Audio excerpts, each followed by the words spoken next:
much. We talked before we go on there. Yeah, I was miserable, man, that first one. Yeah. About toward the end. If you wouldn't have gone and got that dang stinking jacket for me, dude, I'd have been.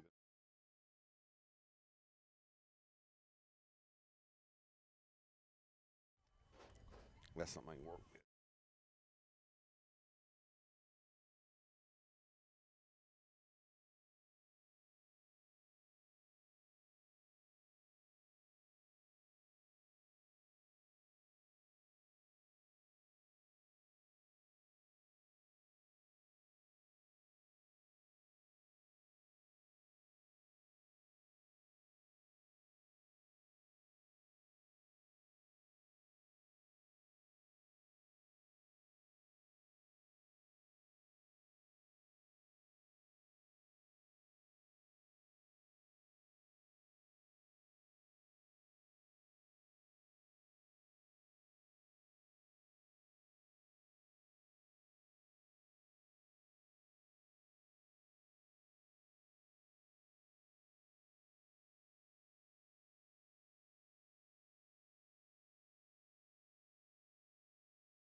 Choosing a health provider that delivers quality care is the most important aspect of any decision when it comes to getting yourself on track to a better, healthier you. Riser Medical Associates understands how to deliver quality health care, and they also know the importance of quality and how your visit is billed and processed. Riser Medical Associates is rated at 94.7 on a scale of 100 in MIPS, the Merit-Based Incentive Payment System.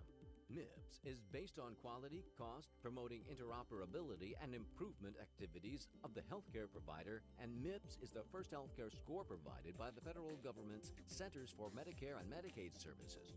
You don't trust your car to just any mechanic, so why trust your healthcare to just any healthcare provider?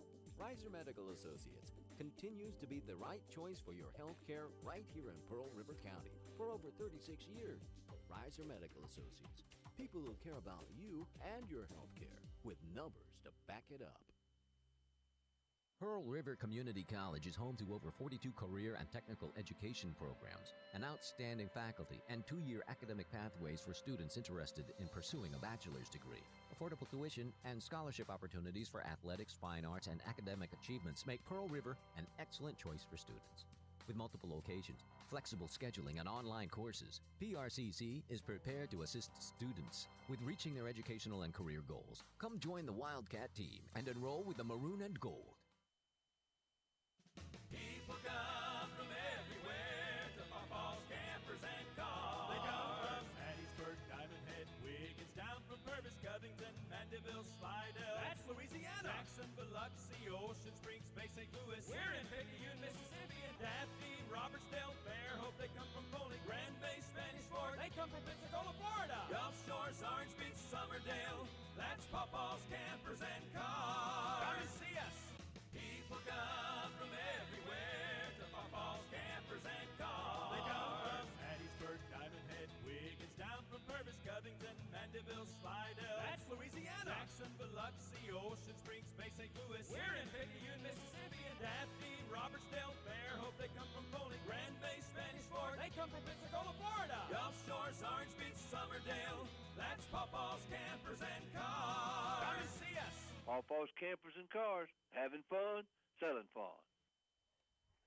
And good evening and welcome to PRCCathletics.com, also the WRJW web portal. We are back at Wildcat Field for the Lady Wildcats' second game of the day. Earlier today, they defeated the Marion Military Institute Wildcats in a game where they hit the ball quite well and pitched quite well. You know, Mark, I look back on that game and a couple of key hits. Of course, the pinch hit by Jordan Lee off the bench, you know, with 2 outs, bases full, got the second and third runs in the game. And then Panero, Como come in, big hits, and all of a sudden you look up and the Wildcats put a 7 spot up on the board. In a game that was scoreless to the 4th, they got 1 in the 4th, and then they added those other runs in the last 2 at-bats. But it turned out that the bats came alive for the Wildcats late in the ball game. Yeah, they were really able to make some adjustments late in the game and kind of just break the game open, like you said, Kerry. Really shows the impressive coaching by Coach White and her staff to just make those adjustments against a really good Marion Military squad. We have got the Lady Wildcats lineup. We're still waiting on LSU Eunice, the Tigers, to bring their lineup up. I spoke with their head coach briefly ago, and Coach Andy Lee said, I'll get it to you shortly. They were scrambling a little bit down there. It's been a cold, windy day here in Poplarville, out here at the ballpark. You know, Mark, this ballpark, the wind always blows here. There's not a whole lot that blocks the wind from getting to the fans and, of course, us here in the grandstand. But today especially, temperature, it was somewhere around 50 degrees to 52 degrees, I think. I looked at the wind chill one time today, and it said feels like 44. I think that was wrong. Yeah, I think they need to rename Poplarville Poplar Chill for tonight. Yeah, but because it's been pretty chilly. The wind has made it a lot worse. Obviously, at the beginning of the game, it wasn't. The first game against Marion, it wasn't that bad, but later in those few innings after, it really started to pick up and make it cold. And it had a visible effect on the first game. It did. So Eunice, we don't have a lineup from them, so I'm gonna. I guess they just decided not to send it up. So we'll work their lineup as they go and do the best. We got number 9. Yeah, at least we got a roster. We'll figure it out from that. So leading off for Eunice, they're going to be facing Riley Swilly. Swilly on the mound here in game 2. Swilly, the sophomore, 5'10" from Hancock. And we are about to be underway, and we are. First pitch is going to be a curveball, going to catch the outside corner. Leading off for LSU Eunice will be Sarah Tate. She's from Bayou Chiat over in Baton Rouge, and also played 1 year at Baton Rouge Community College before she transferred. So 0-1 to count to Tate. That pitch looks like a strike. No, going to miss down low. Well, good-looking pitch right there. Everybody kind of grins on that one, or cringes, I should say. So 1-1 count. Swilly working against Tate here. Top of the first, the nightcap. And I mean, when I say the nightcap, get your cap on because you're going to need it. There's a curveball going to catch the outside corner, and you hear the wind whistling across our mics. There's not a Whole lot we can do. We're out here in the elements, and Mark and I are bundled up like two old ice fishermen. We got a little lamp out here. And, so Swilly ahead in the count, 1 ball, 2 strikes. Swilly gets the sign, and here's the pitch. Hit hard toward left center field, back, and making the play. Boy, good job. Big play right there. That's a good job running that ball down way over in the gap was Hannah Raspberry. Now, Raspberry didn't play the first game. She did come in late in the ball game, and it's a pinch runner, got thrown out on a caught stealing. But first play of the game here in the nightcap, she makes a nice running catch over in the gap for the first out. So 1 down. Next up for LSU Eunice is going to be Madison Monson. She's from Walker High School in Walker, Louisiana.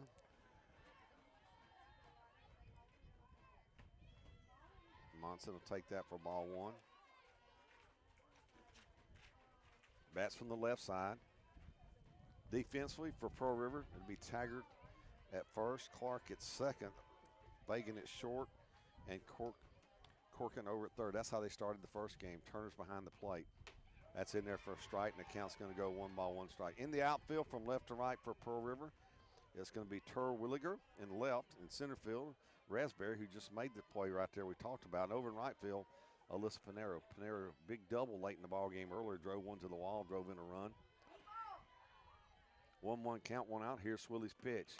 Ground ball, hit foul over in front of the Wildcat dugout on the right side. First base side, that is. Remind you, tomorrow night, well, let's back up. Tomorrow at 4, Mark, I have a doubleheader for you. Pearl River playing Baton Rouge Community College.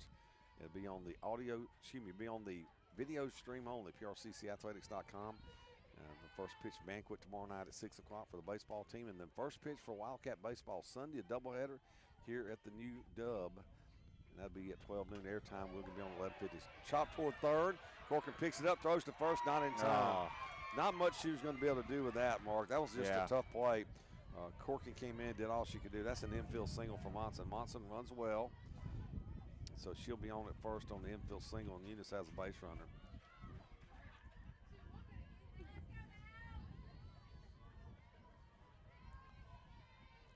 So runner at first, 1 out, Swilly. We're not provided the lineup yet from Eunice, so we're building it as we go. That's in there for a strike. And that's batting number 11. No, thank you. Thank you, Mark's going to ask you that along. That's Mallory Little. She is from Opelousas Catholic High School.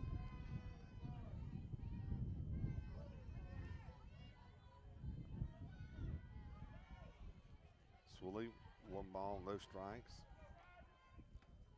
Hit hard, right center field, a long run. They can't get there. It's going to fall in. Panero cut it off before it gets to the wall, gets it back into Fagan. It's short, and Eunice will have runners at second and third after the infield single by Monson, and then Little drives 1 to right center field for a stand-up double. 2 big back-to-back hits here for LSU Eunice. They've got some power in that lineup, it seems, so far, Kerry. I watched them hit the ball in the early innings against Marion. They swung it pretty well. Marion got a couple unearned runs late in that ball game. Eunice held on to win that ball game. I think the final was 10-5. So Little at second with a double. Excuse me, Monson at second with a double. Little will be the batter here. Got that right? No, Little just hit the double. I'm going to get squared away here, Mark. Not having a lineup card to start is not a fun thing. It is tricky. Been there before. Yep. Now batting will be 14. Yep. So Riley digs in. She's going to face Hannah Smith here. That's low in the dirt. Good job by Turner keeping that ball in front of her. So Hannah Smith, the batter.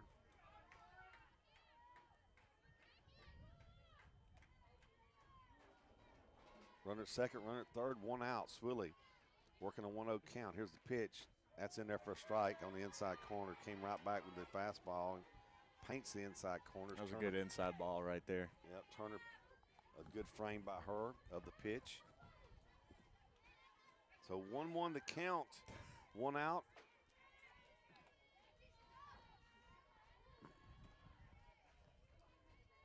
Here's the delivery. Oh, good pitch. Oh, just a tad high.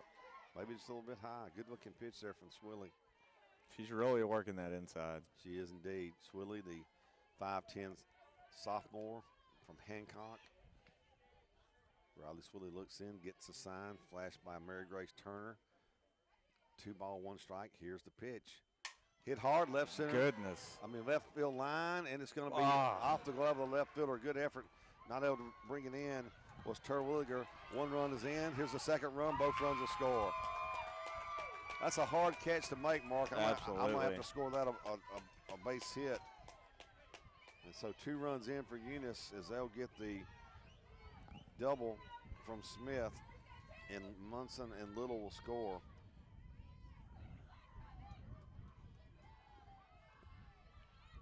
And that'll bring to the plate Hannah Carpenter. So Carpenter will be the next batter.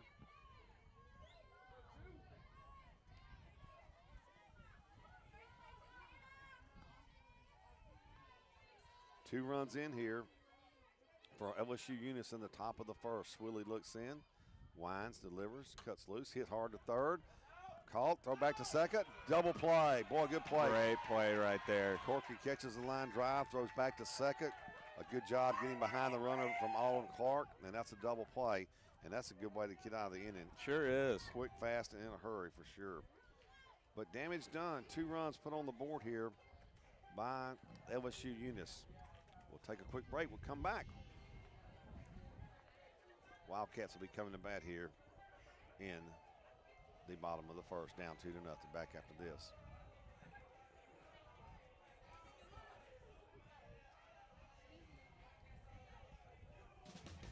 Hey friends, it's Pawpaw's Campers' annual pre-spring Wing-Ding RV sales event in Picayune this month. Check out this new 2018 Winnebago Class C 31-footer MSRP $115,692, reduced to only $69,887, a savings of $45,805. Check out additional pictures, specs, and a floor plan at pawpawsniceprice.com. Stock number P1839 plus tax, title, and license. People come from everywhere to Pawpaw's Campers and Cars. Hey neighbors, it's time for Pawpaw's annual pre-spring Wing-Ding RV sales event. Now's the time to shop. You don't want to be shopping when spring arrives. Check out this new 2019 Rockwood Mini Light Model 2506 with front kitchen floor plan and rear master bedroom. Great couples coach. It's MSRP $33,491 on Wing-Ding special for only $24,834. That's a savings of $86.57. It's Pawpaw's pre-spring Wing-Ding RV sales event going strong all month long in Picayune. Browse this entire sales event at pawpawsniceprice.com or give them a toll-free call, 800-728-2267. Pawpaw's Campers. We may not be the biggest, but we're working hard every day to be the best. Pawpaw's Campers. Having fun, selling fun. Stock number P1947 plus tax, title, and license. Brooke Fagan will lead off the bottom of the first for the Wildcats. She'll take a first pitch call strike on the outside corner from Heather Zumo. Zumo, 5'7" sophomore from Central High School in Baton Rouge, right-hander. Gets one in there on the outside corner for a strike against Fagan. Zuno's pitch popped up, left side, out of play. And the count will go 1 ball, 1 strike. The count will go no balls and 2 strikes.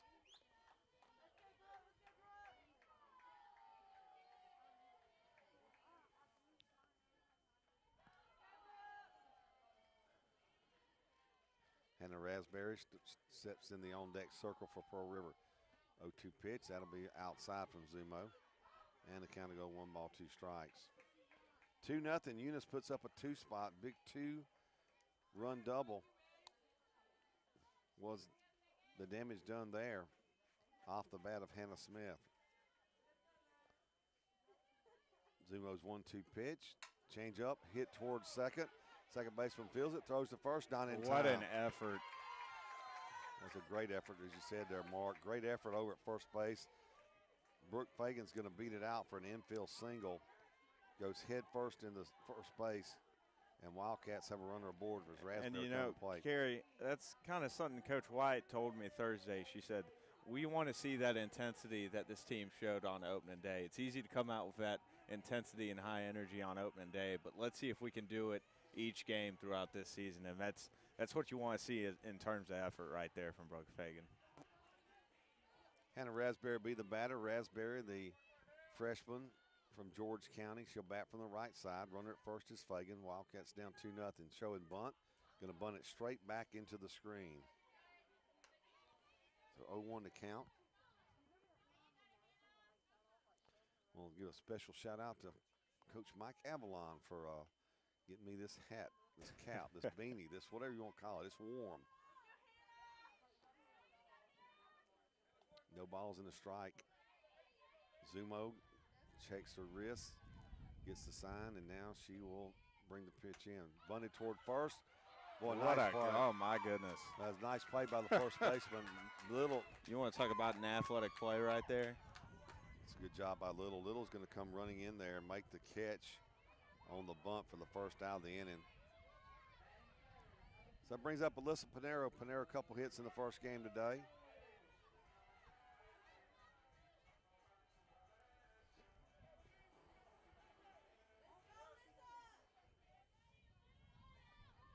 One out, runner at first is Brooke Fagan. Reached on an infield single. Here's the first pitch, Pinero. Going to paint the outside corner for a strike. Boy, Zimbo really hits the outside corner. That's twice already here in the first inning. She has painted that outside corner on a right-handed batter.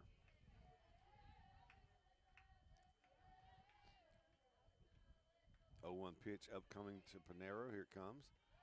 In the dirt, blocked up nicely by the catcher, Carpenter.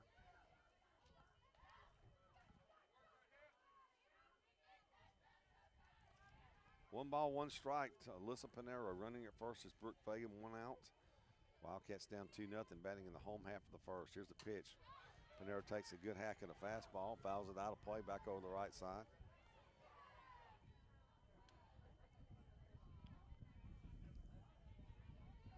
You know, Mark, we had a little lull there about 7 o'clock where the wind had died down. Yeah, it's picking back up, of course. It's just picking up right back where it was this afternoon. That figures. That figures, yeah, indeed. 1-2, here's the pitch from Zumo outside.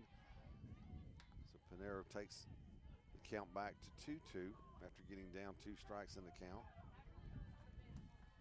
Still, in spite of the weather, good crowd on hand. LSU Eunice brought quite a few folks, Mark. I saw Yeah, Kerry, I got to credit a lot of our student athletes out here. Soccer team, basketball team, men's baseball team, they've shown out tonight. Yep. Pinero's going to swing and miss the curveball from Zumo. So 2 down in the inning for the Wildcats. That'll bring to the plate Gina Como. Now, Como's a first pitch hitter. She likes to hit about the first thing that she sees.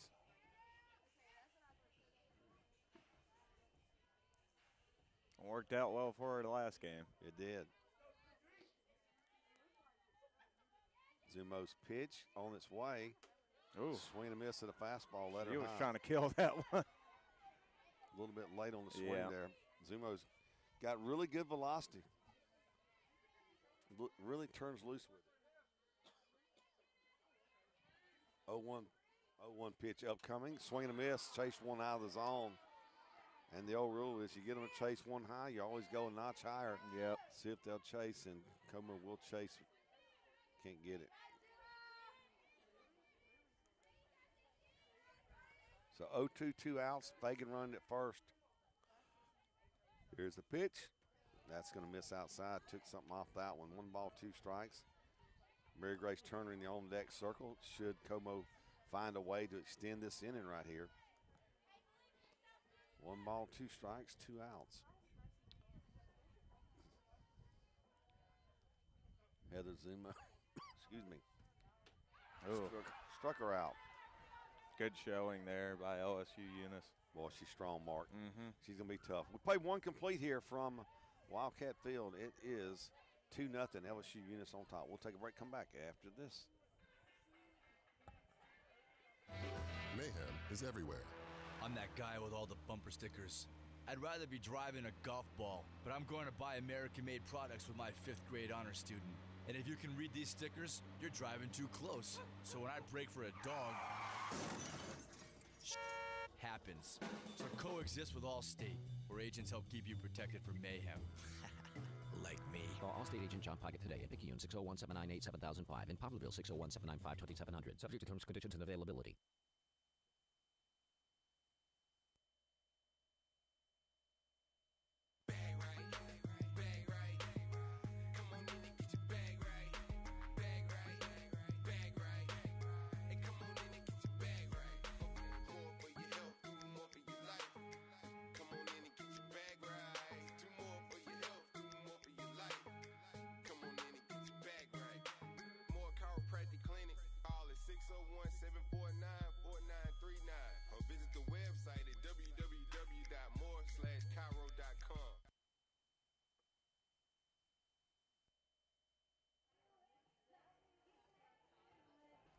So we're going to go to the top of the second. LSU Eunice leads this one by a score of 2-0. 3 hits for them in the first. And the big blow, the double to the left center field that drove in, left field that drove in the 2 runs. Swilly back out there, rocks fires, popped up, right field. Panero comes in, camps under it, she'll make the play. And she will retire the batter. Again, we're working out a lineup. That's Abby Trahan. Trahan from Hackberry High School in Hackberry, Louisiana. A lot of good fishing in Hackberry, Mark. I've caught many a fish. Yeah. Tonight I'd be down there be ice fishing. But Man, I tell you, Kerry, even in a routine play like that, you can tell the wind is just making it that much more difficult to field. oh yeah, they got to be real careful. Can't take anything for granted here tonight, the way the ball's moving this wind. So this pitch hit towards center field. Coming in with a long run and making the catch. Good job by the Wildcats by Raspberry. Yeah. Raspberry make the catch on a ball. Kind of hit it off the end of the bat, did Jennifer Perkins from Lake Charles. Perkins, first pitch swinging. So 2 quick outs for Swilly here. A fly ball to right field. A little floating fly ball to center field. 2 outs. Swilly's pitch, strike on the outside corner. The batter is Leela Martinez. She's a freshman from Acadiana High School in Scott, Louisiana. I know where that is. They sell a lot of good boudin over there in Scott, right there at Don's on the interstate. So Martinez, the batter here. Change up, that's going to be left a little bit high. Yep. You didn't know I knew that, did you? I did not. Oh, yeah, traveled many a road, Mark. So Martinez steps in with a 1-1 count.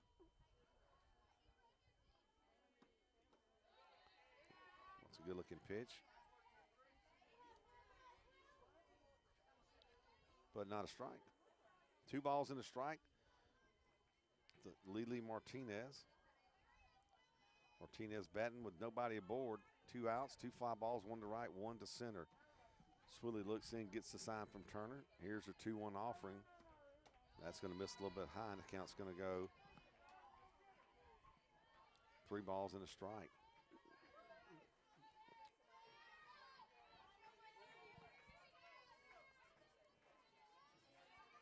Three-one count upcoming.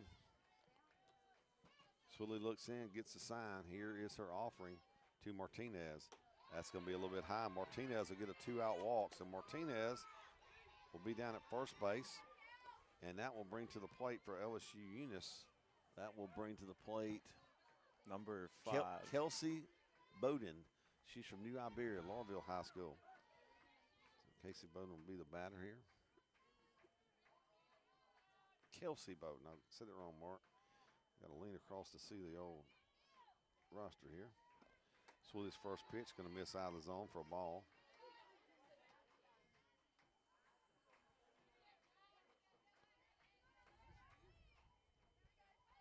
Yeah, you got to give it to the fans. They fought the elements here today. They sure did. And stayed right with it, right up till now, and it's the coldest part of the day with the sun completely not present. That slapped out a foul off the right side out of play.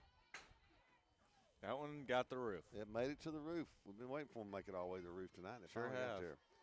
So 1-1, 2 outs. Runner at first is Martinez. Martinez reached on a 2-out walk. Walked on a 3-1 count. Swilly looks in. Swilly rocks, fires, and delivers. Change up. In there for a strike. Boy, dropped right in under the hands. Coach Lee for Andy Lee for Eunice thought the ball was a little high. Kind of walked down the baseline, told the umpire ball was up here. 1 ball, 2 strikes to Bolden. Here's the pitch outside. Runner's going to go. Throw to second. Off the shortstop's glove, fake it into right field. On her way to third. And safely into third will be Martinez. So she gets the stolen base. Worked out well there. And then she moves up on the air as the ball made its way out into right center field. So now Martinez standing over at third base. A 1 ball, 2 strike count to Kelsey Bowden.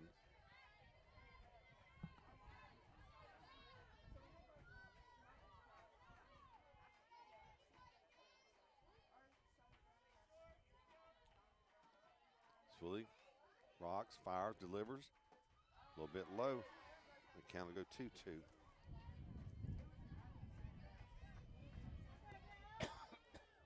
Excuse me, Mark. A little cough there, had to work out. Wind blowing right in our face now, Mark. Sure is. You know, it just changes. It goes. What a time to be alive. I know. Well, it goes left to right, and then it's straight in on us. That's going to miss inside. Or did it hit her? Well, I had a 2-2 count. I guess that maybe.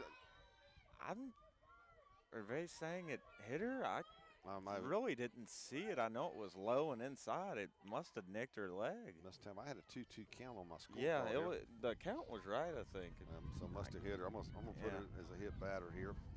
So back to the top of the order. That's going to be Sarah Tate. Tate flew out to center field first time up. She bats here, runners at the corner. Line drive, base hit in the center field for Tate. Martinez will score. On her way to third, it's going to be Bowden. She's in there safely. And on the throw to third, making her way down to second base, is going to be Tate. So Tate gets a 2-out single. First pitch swinging, be a single for her, and also an RBI. So Martinez will score with the 2-out walk. In baseball and softball, 2-out walks will kill you. Sure will. And it hurt right there. And now Bowden is over at third base, and Eunice has put a run up here in the top of the second. There's going to be a timeout called, and I'm not sure if they're going to make a change already. They're going to make a change already. So Wildcats are going to make a pitching change, it appears. That's going to be it for Swilly. LSU Eunice puts up 3 runs here in an inning and 2/3. So Wildcats will make a pitching change. We'll take that break with them back after this. At Sonic Drive-In of Picayune, all month long in February, you could enjoy their hearty chili bowls with hearty chunks of beef, full servings of vegetables, Fritos corn chips, shredded cheese, and diced onions. It's like no other chili recipe your taste buds have ever experienced, and it's only at Sonic Drive-In. Come get your hearty chili bowl at Sonic Drive-In on Highway 11, just north of Highway 43 North. Happy eating at its best. That's what you get at Sonic Drive-In of Picayune. Destination delicious. Nobody likes to feel blue, especially when it comes to your health. But when you hear blue, as in Blue Primary Care Provider, you will receive the best from your local Blue Primary Care Provider, James M. Reiser, MD. If you are enrolled in Blue Cross Blue Shield of Mississippi or Federal Employees Program, Reiser Medical Associates may be able to provide you with extra benefit that would not be available otherwise. Why be blue when you have access to the best possible care from Blue Cross Blue Shield? Blue is good for you at Reiser Medical Associates, your trusted healthcare provider for over 36 years. So Wildcats make a pitching change. They'll bring in Dallas Blaker. Blaker, a sophomore, 5'7" from OLA in Bay St. Louis. And she'll come on. It's first batter she's going to face here is going to be Madison Monson. Monson reached on an infield single, a ball she kind of really slapped, but just came off the barrel, the end of the bat, I should say, and beat it out as it went toward third there to Corkin. So runner at second, runner at third. Blaker, the pitcher. That's in there for a strike. So Baker comes in. First thing that she does, she throws a strike. That's a good thing. 3-0 Eunice on top here. Eunice, they played the game before this. They defeated Marion Military Institute by a score 10-5. Wildcats beat them 7-3 early in their game. Change up, going to miss out of the zone. And the count's going to go a ball and a strike here. 2 outs, runner at third is Bowden. Runner at first is Tate. Tate with a 2-out single drove a run in here as Eunice has a 1 spot on the board here, leading it 3-0 in the top of the second inning. Here's the pitch from Baker. Ground ball. It's going to be inside the bag at first. It'll roll to the corner. 1 run is in, 2 runners in. On her way to third base. We'll see if she can make it. That's going to be Monson, and she's there with a stand-up triple. Monson just turned on one, and I mean, it's a blue darter just inside the bag. Rolls all the way to the corner, and 2 more runs are in, and now Eunice leads at 5-0. Carrie, it may be freezing, but LSU Eunice isn't feeling it. They are hot on the bats tonight. They're swinging the bat well. So 2 RBIs for Monson. So Tate will score, and before her, Bowden will score. Had to bring up Mallory Littles. Littles doubled in the left center field gap earlier. No, I'm sorry, right center field gap. So cold I can't read my writing, Mark. I'm scribbling over here. Littles batting from the right side against Blaker. 5-0 LSU Eunice, top of the second. Here's the pitch. That's going to miss high and away. So 2 balls, no strikes.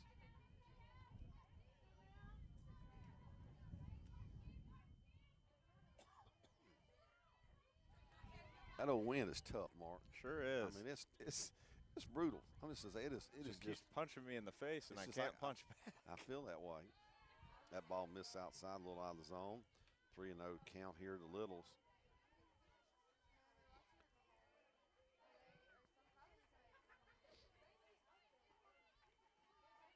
Blaker looks in, gets a sign from Turner, and here's the pitch.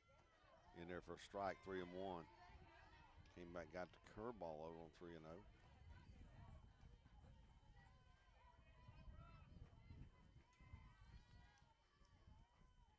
Blaker looks in, gets a sign. Here's a 3-1 pitch. Runner at third. Here's the pitch. Popped up towards center field. Over, and making the plays. Raspberry over in the gap. But more damage done for LSU Eunice. Eunice, they push across 3 more runs. They did so on 3 hits. They'll strand a runner. We played 1.5 here from Poplarville, Lady Wildcat Field. It is 5-0, Eunice on top. We'll take a break, come back after this.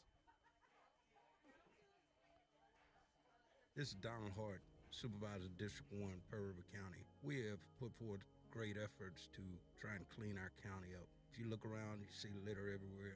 On March 30th, we've planned a cleanup day. We're putting our best foot forward. We'd like for our whole county to get involved in this cleanup day. We're trying to market our county as a good place to come, work, live, and play. And so if you want to be a part of this, you'll stay tuned for information that's going to be coming out in Pearl River County Cleanup Day, March 30th. Pearl River Community College is home to over 42 career and technical education programs, an outstanding faculty, and 2-year academic pathways for students interested in pursuing a bachelor's degree. Affordable tuition and scholarship opportunities for athletics, fine arts, and academic achievements make Pearl River an excellent choice for students. With multiple locations, flexible scheduling, and online courses, PRCC is prepared to assist students with reaching their educational and career goals. Come join the Wildcat team and enroll with the Maroon and Gold. Well, we're going to go to the bottom of the second for the Wildcats here. Down 5-0 to LSU Eunice in the nightcap here at the Wildcat Invitational. Kerry Metzler along my good buddy Mark Franklin. And Mark, it is a chilly evening. I can't stress that enough. Here's a changeup. That pitch is going to be a little bit low from Zumo. Mary Grace Turner, the batter. It'll be Turner, Taggart, and Clark due up for head coach Lee White and the Lady Wildcats here in the bottom of the second. They trail it by a score of 5-0. At the Zumo, the 5'7" sophomore from Central High School in Baton Rouge. That pitch will be a strike on the outside corner. Turner tried to bunt it, didn't matter. It was there for a strike regardless. So 1-1 the count.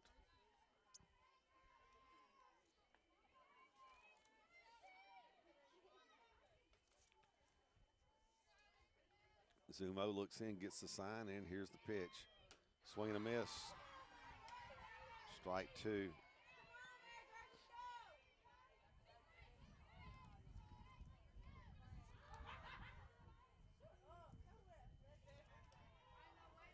So 1 ball, 2 strikes. Zumo working here against Mary Grace Turner, leading off the bottom of the second for the Wildcats. Here's the pitch. That's going to miss outside, and the count's going to go 2 balls, 2 strikes. Monday night, we talked a lot about the softball tonight, softball tomorrow, the first pitch banquet, baseball Sunday.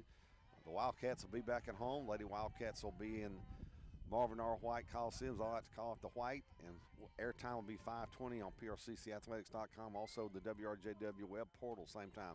Here's a changeup, and that's going to miss just a little bit low. And talking about them Lady Wildcats, you know, Mark, that's a bunch. Had a little rough time at Jones last night, but that's a bunch right there that, man, I don't know if I've ever seen a team that has the same demeanor, win, lose, or draw, when they come back after a loss or win. You don't see the difference. They're very impressive with the demeanor they approach every day. That pitch is going to miss. They play hard. That's a good-looking pitch there to Turner. She'll draw the base on balls. They do. Good job by her to work that count. It was a great job. So Jennifer Taggart, boy, what a great game for her today in the first one we had here today. Made some great plays over at first. couple throws in the dirt, a high throw she was able to go up and get early in the ball game. And trying to remember, 2 hits, Mark, or 1 hit? I can't remember. I think it was 2. 2 hits, yep. Good job by Jennifer Taggart, the sophomore from Picayune. Here's the first pitch from Zumo. And Taggart's going to bunt at it and bunt right through it for strike 1.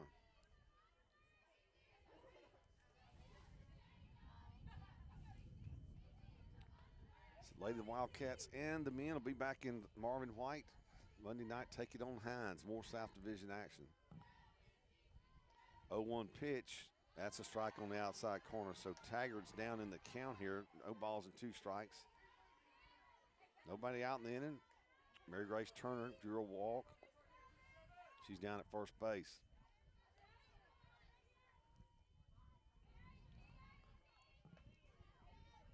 Zumo gets the sign. Rocks, fires, cuts loose with it. It's going to miss outside. She was out there on purpose, right where she wanted, away from the plate, trying to see if she could get Taggart a little bit antsy, get her to chase one out of the zone, but didn't happen. Good job of being disciplined there by Taggart. 1-2. Zumo gets the sign, and here is the offering. That's going to be high. So 2-2 the count. So, Mark, you said your granddad was a Yankees fan or a Red Sox fan? He was actually a Brooklyn Dodgers fan. Oh, that's right, the before Bronx. they moved to L.A. The Bronx. And okay. then he just accepted the Yankees as his own, I guess. A little nubber off the bat of Taggart over in front of the third base dugout. He was a big, big Derek Jeter fan.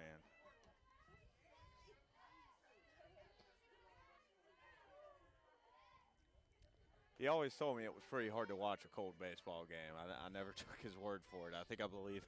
When, you know, in 25 plus years of broadcast, I've done some games where I was a little chilly, but I'll be honest with you, this is the coldest I've ever been calling a ball game. Yeah. Outside, just a tad. Good job by Taggart here to work that count down 0-2 to start, but she's worked her way back up to a full count. So Turner she walked on a full count. She's down at first.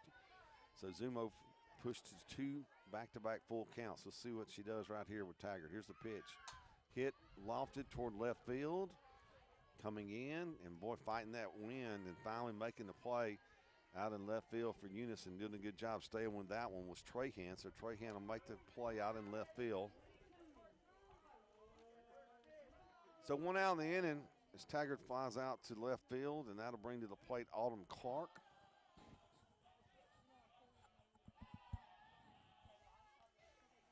Clark, second base, made a couple really good plays in that first game today for the Wildcats against Marion Military. In fact, either the first or second batter of the game had to range way to her right and throw off balance across her body and got to run her at first. That one stands out in my mind. Here's the pitch from Zumo. Going to bunt it, fielded by the third baseman, throw to first in time. Taggart to make a big turn at second base, but she'll stay put there. So Clark lays the bunt down. Wildcats trying to scratch a run here.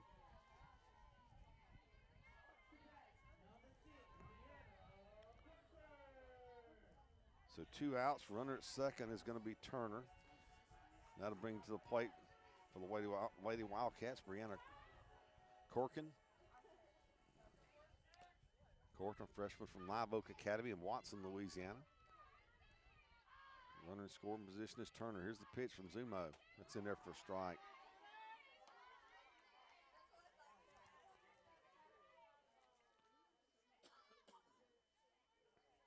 Mark, did you get a bite yet? No, I haven't had anything to eat yet. I was wondering. I thought it. If anyone hears a grumbling noise, don't worry. It's just my stomach. 0-1. That's going to miss low. 1-1 count. I would guess these are twins. You got Heidi Zumo and Heather Zumo. They're both from Baton Rouge. They're both sophomores. I'm guessing they're twins. 0-2 pitch. And here it comes. It's going to miss outside. 2 balls and a strike, 2 outs.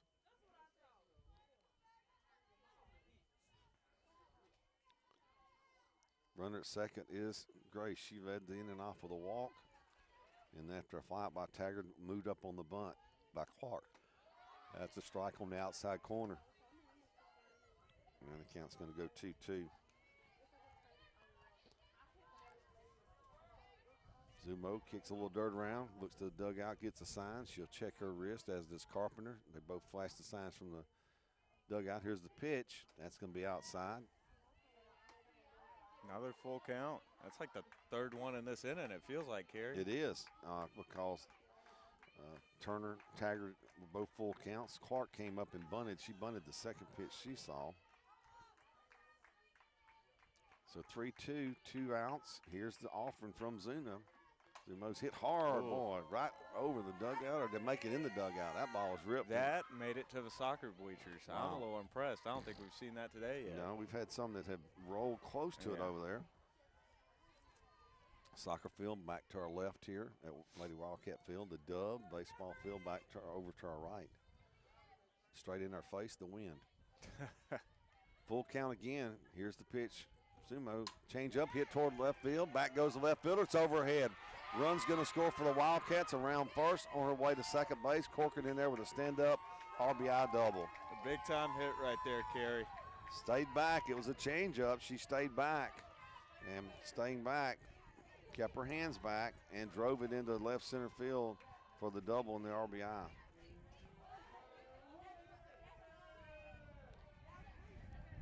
So Brianna Corcoran with the RBI for the Wildcats. That'll bring up Ashley Terwilliger. Terwilliger is a sophomore. She's from Harrison Central. First pitch to her, be outside. Terwilliger shows that she's going to try to slap if she can.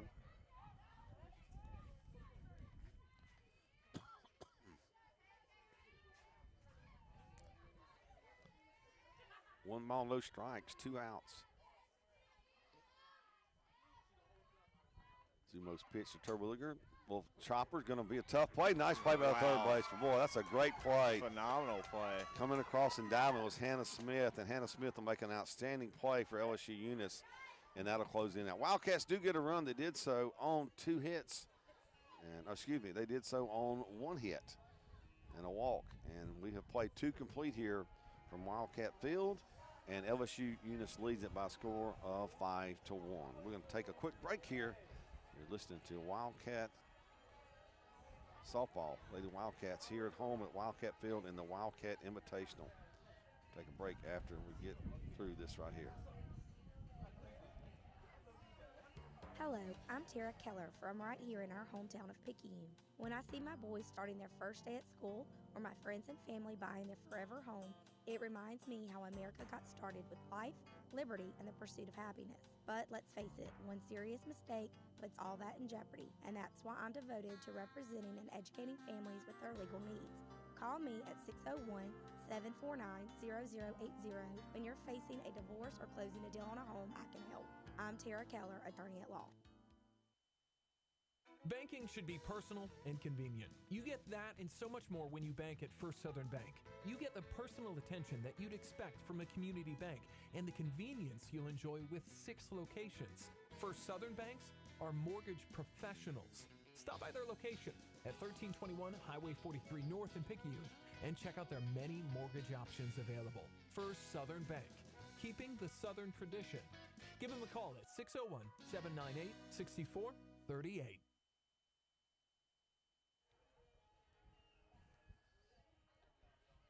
Well, Shania Twain in the background here at Lady Wildcat Field. They trail 5-1 after 2 complete. Eunice a 2 spot in the first, 3 the last time they batted. Wildcats scratch a run there in the bottom half of the second on a 2-out double by Brianna Corcoran. So Dallas Baker back out there. She came in and faced 2 batters in the previous inning, gave up a triple, and then she got a fly out to center field to end the inning. First pitch here from her to Hannah Smith, who made a great play to end that last inning when the Wildcats were batting, will be in there for a strike. And that is a cold wind, Mark. Oh, my Sure God. is. Man, it's cold. Hate to complain, but it's brutal. 1-1 the count to Hannah Smith. She'll lead it off here in the top of the third for LSU. As I mentioned, they're up 5-1. Baker looks in, gets the sign, and here's her pitch. That's going to miss outside for ball 2.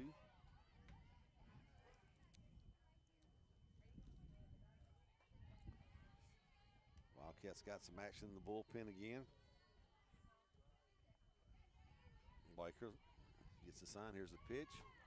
Just a tad bit low. Turner tried to frame it and hold it there as long as she could, hoping to get a call from the plate umpire. It didn't work out, so it's going to be a – I got 3-1. The board says 2. Okay, that changed. Yeah, 3-1. Yeah. Okay, that's what I got now. I looked up and I saw that 2-2. I'm like, wait a minute. That's in the dirt, and it's a walk.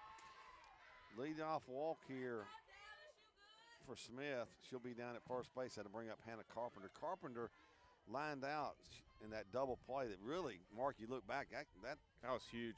We could have been in a lot of trouble. Yeah. Two runs were already in. That ball was hit on the nose by Carpenter, but a good play over at third base for the Wildcats kept the inning from going any further. Here's a line drive, base hit in the left center field. Around second, on her way to third is Smith. On her way to second with a wide turn, but she'll go back to first base is Carpenter, and LSU has runners at the corners here with nobody out. Man, LSU Eunice just hits with so much power all through their lineup. Excuse me, I'm sorry about that. Didn't mean that to go there. That's my bad. You're right, Mark. They swing the bat so well. So to bring the plate, the left fielder, Abby Trahan. Trahan flew out to right field last time up. That was just 1 inning to go. Here's a pitch, a little low. Runner's going to break to second, and she'll have the stolen base. Down at second base will be Carpenter. So now runners at second and a runner at third. Smith over at third, Carpenter at second. Hannah and Hannah, first names there. 1 ball, no strikes. Abby Trahan takes a fastball out of the zone, and it's 2 balls and no strikes.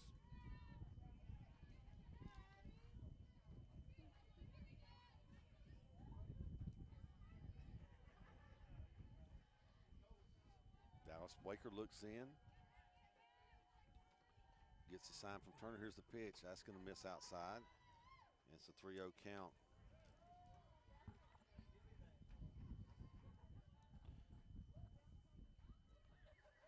Turner's going to go out and have a quick word with Blaker. Make sure that if she might have saw something that she's doing wrong in the delivery, and make sure they're on the same wavelength here about what they want to throw. Even at 3-0, the way they swing the bat, you don't want to groove it down the middle of the plate. Oh, yeah. They'll hurt you. So Baker, 3-0 count here against Trahan. And here's the pitch. That's in there. There you go. First strike. Yep. 3-1 to count.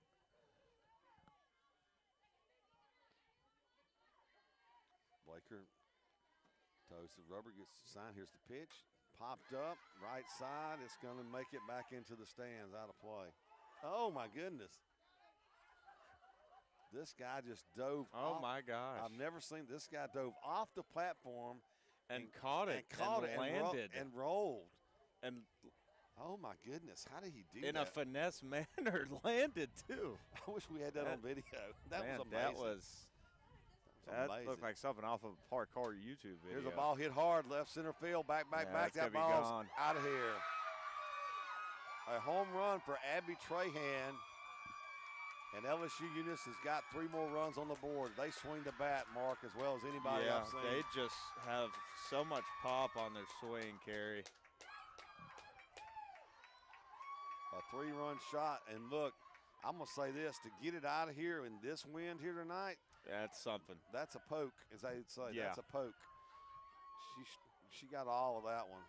Just under the scoreboard in left center field, Abby Trahan rides that one out of here. Trahan from Hackberry, Louisiana, and Hackberry Bay down there. Some good fishing. So Wildcats are going to make a change again, I think. Let's see, they're going to make another pitching change, or are they? They are. They're going to make a pitching change. We'll take a break. We'll come back after this.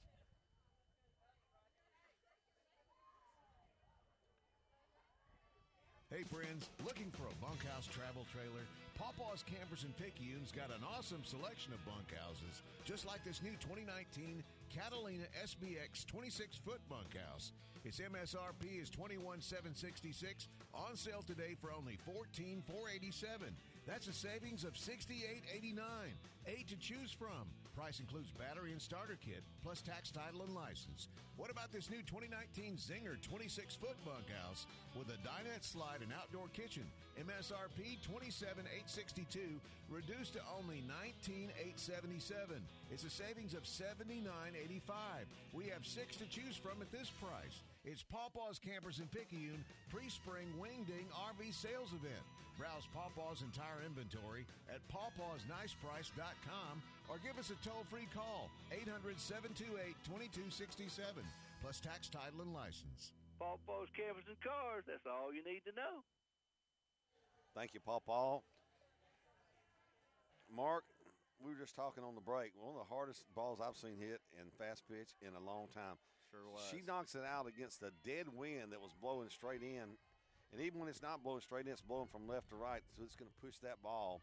And that ball by Trahan went out of here a long way, and with no telling where it went with the wind. So the new pitcher is Brianna Hargrove for the Wildcats. Hargrove from Oakdale, Louisiana. First pitch in there for a strike to Perkins. Perkins flew out to center field her first time up. 8-1 Eunice, a 2-3 and another 3 spot, and they're still batting here with nobody out in the third. Here's the pitch. That's going to be up high, and the count will go 1-1.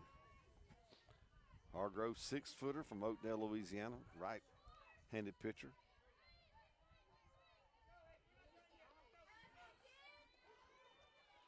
Takes her time, gets the sign, and here's the pitch.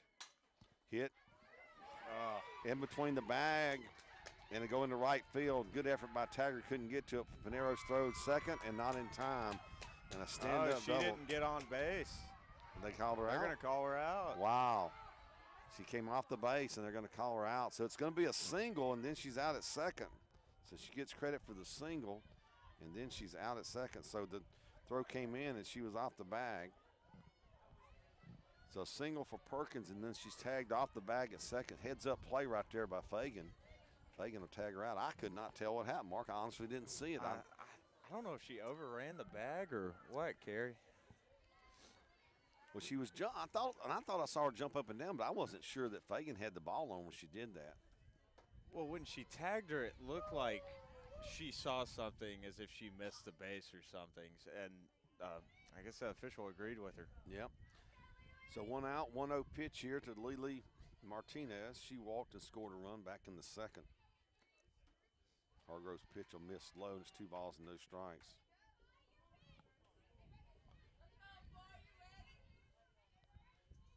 Eight 8-1.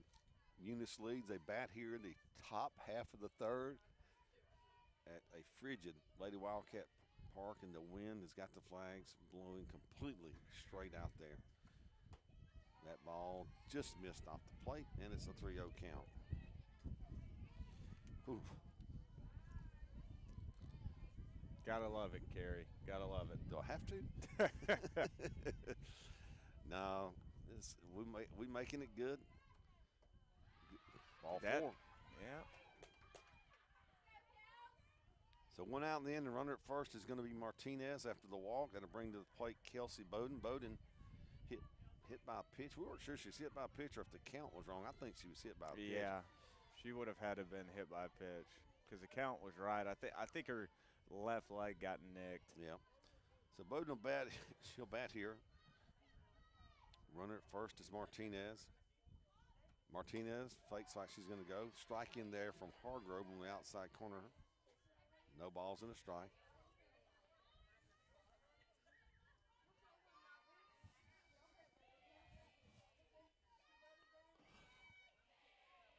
Oh, what pitch is high. 1-1. Kelsey Bowden, and then back to the top of the order. Sarah Tate stands in the on-deck circle for LSU Eunice. Here's Hargrove's pitch. In the dirt, good job by Turner. Runners caught between the bag. They throw to second, back to first, and back in. Good base running over at first base by Martinez. She got caught halfway and then made her way back to first base. Good job by Turner keeping that ball in front. 2 balls and a strike.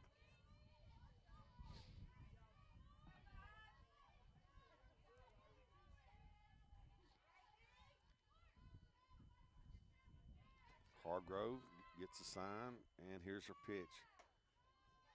She's working that outside. She is. That one's just a little bit off the plate. So 3 balls and a strike. Hargrove working here against Kelsey Bowden. Runner over at first. Martinez for LSU Eunice. Hargrove gets a sign from Turner. And here's the pitch. Inside, ball 4. So back-to-back walks by Hargrove. Back to the top of the order, Sarah Tate. Tate from Bayou I think it's Chico. I think the T is silent. Razor Ramon. Here's a ground ball to Fagan. It's short. Throws a second. Not in time. Not in time first. Taggart's going to come to the plate, and the run's going to score. Throw to third. They got the runner in the run down. Throw back to second. They chase her, and they tag her out. And they flip it to Taggart. Double play. They didn't get that one. So let's sort this out. We get a ground ball to short. Throw was not in time at second. Throw the ball to first. Then a runner that was on second is going to score. And then the runner that was on first gets called a rundown between second and third, and they tag her out. So to sort it out, Martinez will score. Bowden will be tagged out. And that will be for the second out of the inning. Apt analysis, Gary. And then Tate is going to reach on a fielder's choice, and she's down at second base. What'd you say? I'm sorry. I'm just apt analysis. Yeah. So here's the pitch, and it's a ball to Madison Monson. Monson from Walker, Louisiana, right over on the I-12 near Denham Springs area.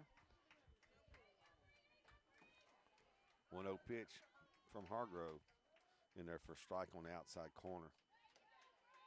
So 1-1 the count. Eunice up 9-1 here in the top half of the third inning. They have come out swinging the bats here in this ball game tonight. They built a 10-1 lead. Was it, Martin? It was 10-1 or maybe 10-0 at one time over Marion. Marion got a couple. I think it was 10-1. Yeah, they got a couple unearned runs. That ball missed inside. That's a tad. So 2 balls and a strike to Munson here. 2 outs, runner at second base.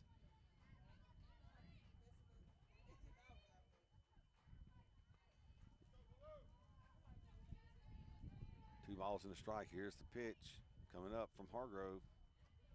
That's going to be low. That's going to be a 3-1 count.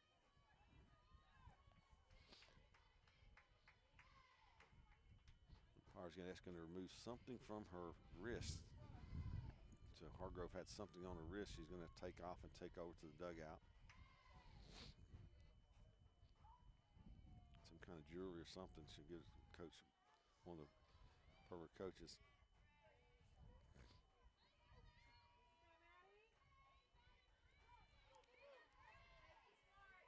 So 3 balls and a strike to Madison Monson. Brenda Hargrove, the third pitcher for the Wildcats here in the game. And she's going to miss ball 4. Ball a little bit outside. So Tate at second. Monson at first, and brings to the plate Mallory Littles. Littles doubled to right center field back in the first and scored a run. Then she flew out to center field in the second. From Opelousas, Louisiana. Played at Opelousas Catholic High School.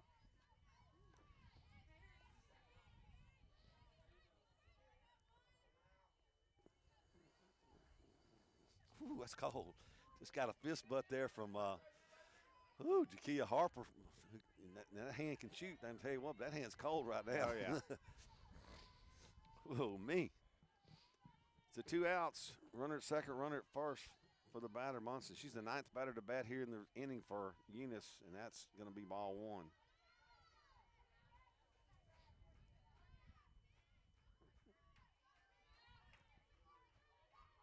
1-0 pitch up coming from Hargrove. That ball's a little bit high and inside. Kind of go 2 balls and a strike. Hannah Smith, who started this thing off with a walk, it seemed like that was a long time ago. She stands in the on-deck circle for LSU Eunice. 2-0 pitch upcoming. Going to miss outside ball 3. Wildcats have no one in the pen. I think they were throwing moments ago. Must be ready to come in. Should Hargrove not be able to get out of this inning? Little stands in there with a 3-0 count. Runner at second, runner at first for LSU Eunice. Here's the pitch. That's ball outside, ball 4, and the bases are loaded for LSU Eunice.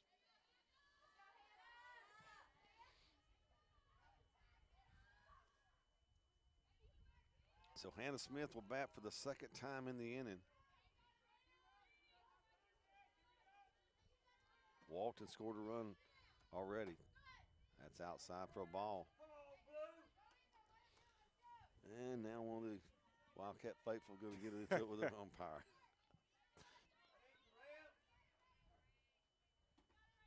Well, no pitch. That's in there for a strike. That'll straighten it up. 1-1. 9-1 Eunice. They lead here in the top half of the third. That's LSU Eunice. Bases full of Bengal Tigers for them. And here's the 1-1 pitch. Strike 2 outside corner. Good location for Hargrove. So 1 ball, 2 strikes here to Hannah Smith. Hargrove trying to end this inning. Here's the pitch. In the dirt. Boy, nice job by Mary Grace Turner. Yeah, can't block it much better than that. 2 balls, 2 strikes, 2 outs.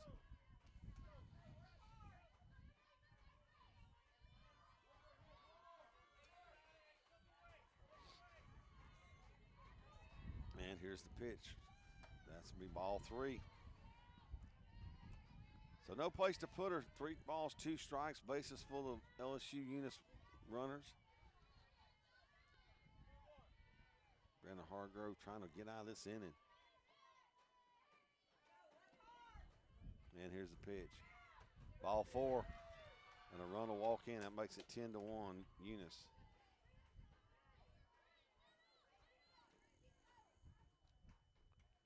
So moving over to the third will be Monson. Tate will score. Monson will go to third. Littles will move to second. And Smith, for the second time here, is walked. I think that's going to be a pitching change for the Wildcats. It is. Wildcats going to make a pitching change here. Eunice leads at 10-1 in the top half of the third inning. We'll take a break. We'll come back right after this.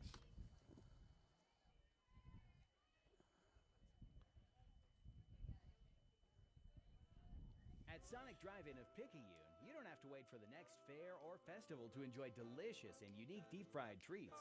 All month long in February at Sonic Drive-In of Picayune, you can get the unique fried Oreo a la mode.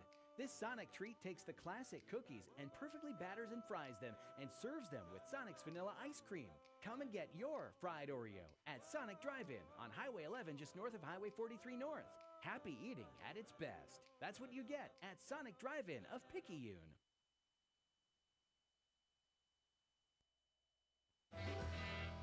Mayhem is everywhere. I'm a crack that's been forming in your water pipe for months. I'm so tiny, I feel like nobody even knows I'm here. And that upsets me. So I'm gonna grow bigger, stronger, until finally... Oh man, did that feel good. You can't escape me now. Because while you're out of town, I'll be turning your home into my own personal above-ground pool. And if you got sold the wrong home insurance, you might get swamped by cleanup costs. So get Allstate and protect your home and everything in it from mayhem. Like me. For a free quote, call Allstate agent John Pygott today and Picayune 601-798-7005. In Poplarville 601-795-2700. Subject to terms, conditions, availability, and coverage selected. Allstate Property and Casualty Insurance Company. Are you in good hands? So the new pitcher for the Wildcats is going to be Krista Robles. Robles, a sophomore from Destrehan, Louisiana. Here's the first pitch from her, and it's going to be low in the dirt. Hannah Carpenter, the batter. Carpenter singled and scored a run in this inning already for LSU Eunice. 10-1 LSU Eunice. They lead it here in the top half of the third. 2 in the first, 3 in the second. 5 across here in the third, and they've still got the bases loaded with 2 outs. Well, good looking pitch right there. It's going to miss outside.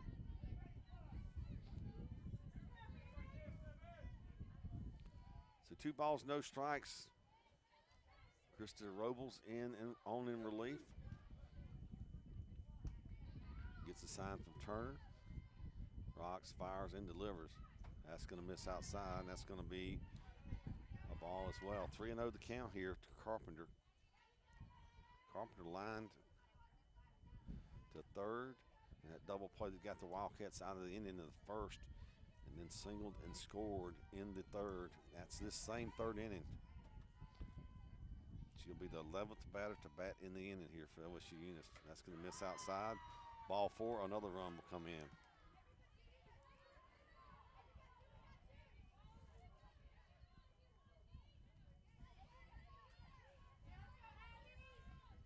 So Monson will score. Littles will go to third. Down to second to go Smith, and Carpenter makes her way to first base. Abby Trahan, who hit a home run this inning, already a 3-run shot, will stand in the bat here. Here's the pitch. That's a strike on the outside corner. And Mark, back to that home run, one of the hardest balls we've seen hit. She crushed it. Against the wind, got out of here just under the scoreboard and left center field. 0-1, 2 outs, bases full. Here's the pitch. Ground ball off the glove of the pitcher. Fagan's going to have to hurry. Not in time at first to be safe. So beats out the infield single. Another run will score for LSU Eunice. Littles will score. Moving over to third on the play will be Smith. Carpenter at second. And on first with an infield single will be Trahan. And she gets another RBI. Brings the plate Jennifer Perkins. Perkins flew out to center field, and then she hit the ball down the right field line, but somehow got tagged out at second base. There's a strike from Nobles on the outside corner. That was this inning, Mark, by the way. Just thought about that. 12th batter to come to the plate in this inning for Eunice. They put 7 runs on the board. They lead it 12-1. Wind howling some more here. Here's a ball inside the bag at first. It's going to go all the way in the corner, and 2 runs going to score for sure. They'll hold up the runner at third, so 2 runs will score. That was a great throw by Alyssa Panera. Yep, good job by her. Saved a run right there. To a double into the right field corner. 2 more runs are going to score, and that's going to make it 14-1. And going over to third on the play is going to be Trahan. She'll stand over there. And down at second base will be Perkins. That'll bring to the plate Lily Martinez. Martinez has walked twice tonight, and both times she's walked, she's ended up scoring. Robles gets the sign. Rocks, fires, delivers. That's a strike on the outside corner. 14-1, LSU Eunice on top. 2 in the first, 3 in the second, and a 9 spot here in the third inning for the Bengal Tigers. 0-1 pitch from Robles. Change. They're going to leave that a little bit high. 1-1 to count. Mark's supposed to get up, I think, 65 or 68 tomorrow. That sounds just phenomenal. And Sunday, right about now. Sunday, I think the high's around 68, 69 as well. Here's the pitch. In the dirt, good job by Turner. A long inning for Turner back there behind the plate, but she's still doing what she's got to do. Block that one to save that from getting back here against the screen, and that would get been another run. 14-1, LSU Eunice on top. Robles gets the sign. Here's the pitch. Swing and a miss. 2 balls, 2 strikes.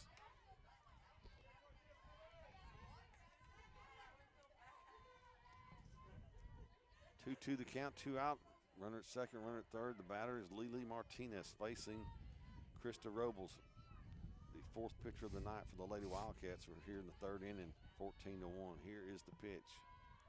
In the dirt, blocked up nicely by Turner. And we got ourselves a full count at 3-2. In the on-deck circles, Kelsey Bowden. Should the inning be extended?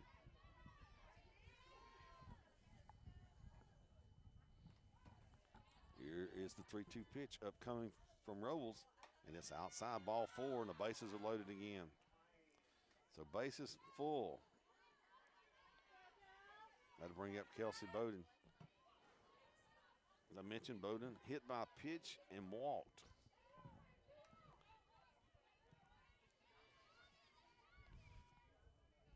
Bowden from New Iberia, Lowerville High School. Robles looks in, gets her sign. Bases full of LSU Eunice batters, and that ball's outside for ball one. More action now in the Wildcat bullpen. I think Gracie Barnett, who finished game one, I think she's getting loose in the Wildcat bullpen. 1 ball, no strikes. Here's the pitch from Robles. That's catches the outside corner for a strike.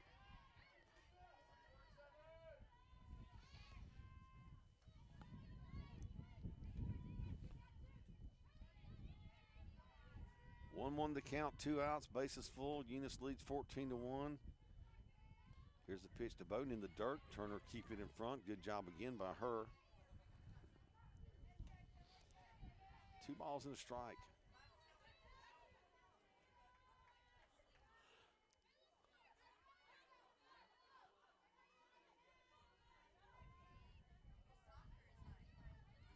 Krista Robles looks in, gets a sign from Turner, and here's the pitch, 2-1.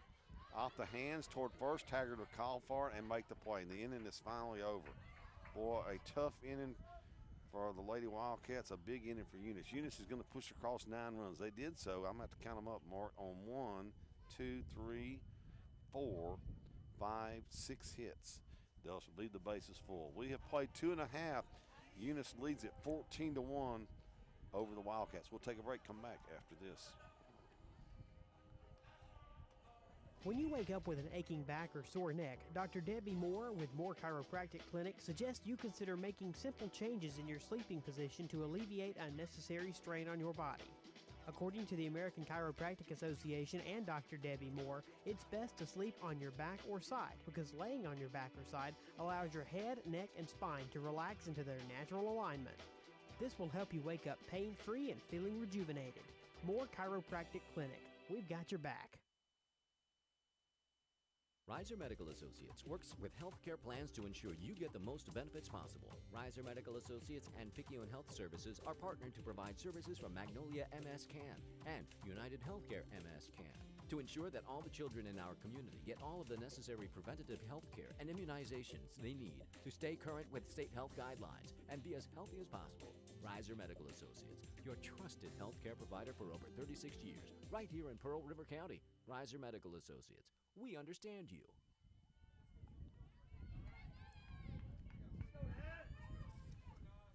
That win, I feel like Jim Cantori, Weather Channel. 14-1, we go to the bottom of the third for the Wildcats. Well, it's top of the order. Brooke Fagan leading off. Fagan reached on an infield single to the second baseman. She did a head first slide to get herself there quickly to get on base, but she was stranded at first base for the Wildcats back in the first.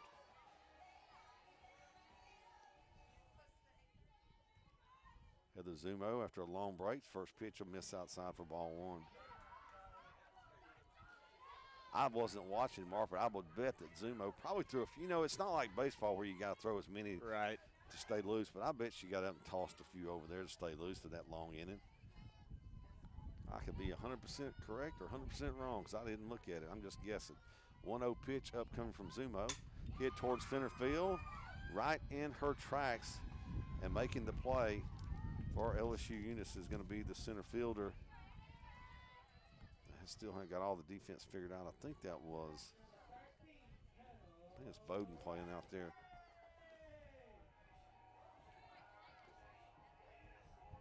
So 1 out.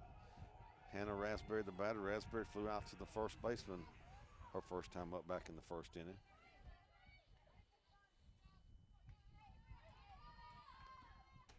Pitch a little bit high. 1 ball, no strikes. Bottom half of the third, 14-1, Eunice on top. They got 2 in the first, 3 in the second, and 9 in the third. Wildcats batting in the home half of the third. They scored a run, an inning to go in the bottom of the second. There's a call strike on the inside corner. 1-1 now to Hannah Raspberry.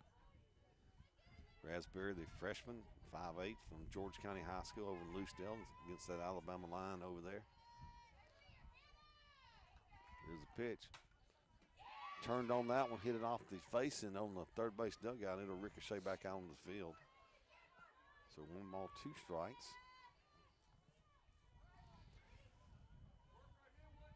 Mark will have you got double dip tomorrow in Baton Rouge, right? Sure am. Mark will be set up. Scheduled for 6, the second game is, but we'll see how that goes. Well, the same 2 teams playing, you might get there. It makes it a little easier. I like to go through all the in-between warm-ups and stuff. Here's the pitch. That's a curveball going to miss outside. I'll be at the first pitch banquet tomorrow night.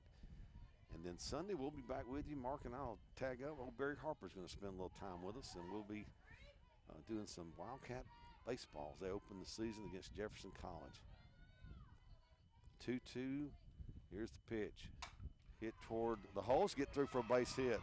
So Raspberry's going to get a base hit into left field. Wildcats have a runner aboard here with 1 out in the third. Now to bring the plate Alyssa Pinero.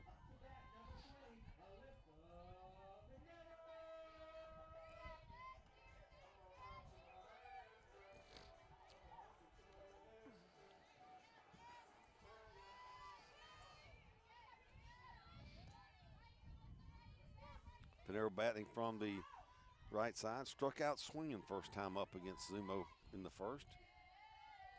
Here's the pitch. Off the hands. Going to hit it behind the dugout over here on the third base side out of play. Pinero had a couple of big hits in game 1 today, and the Wildcats win over Marion Military. So 1 out in the inning. Jenna Como makes her way out into the on-deck circle to our right over here on the first base side. Here's the 0-1 pitch. Popped up right side. It's going to go back into the stands. And our guy just made he made his second catch. Mark, I don't know if you saw it. That one wasn't as impressive as no, that was a can of corn farm over here. That first one, he came over the wall and just made the play.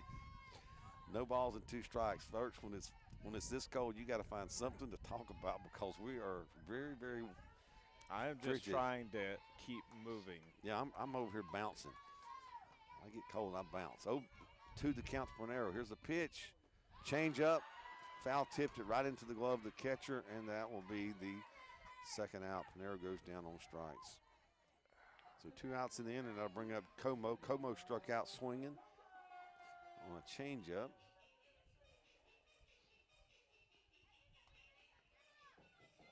Como, the freshman from Lafayette, Louisiana, played at Como High School. Might have been named after one of the rebels. You never know. Como, very popular name in that part of the country. Here's the pitch. Off the hands, popped up, and it's going to go boom right off the roof the top of us here. Almost timed that broom perfect. Sure did.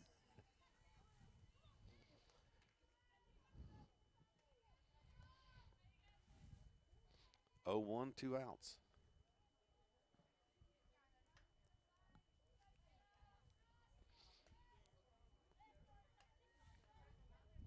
And the wind has not ceased yet. When you and I arrived here this afternoon for the 2 o'clock, it was blowing hard, and we thought we were cold then. Yeah. Boy, we fooling ourselves, right? I'm kind of jealous of the guys going ice fishing right now, Kerry. I won't lie. Yeah, I think they can bundle up a little each weekend. They got that little 10 or something. 0-1 pitch upcoming. Here it comes. Call strike to Como. That ball looked a little bit high, Mark. It sure did. So 0-2 the count here to Jenna Como. 2 outs. Runner at first. 14-1.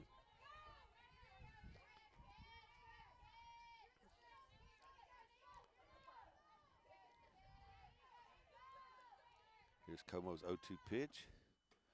Change up, a miss outside, and kind of go 1 ball, 2 strikes.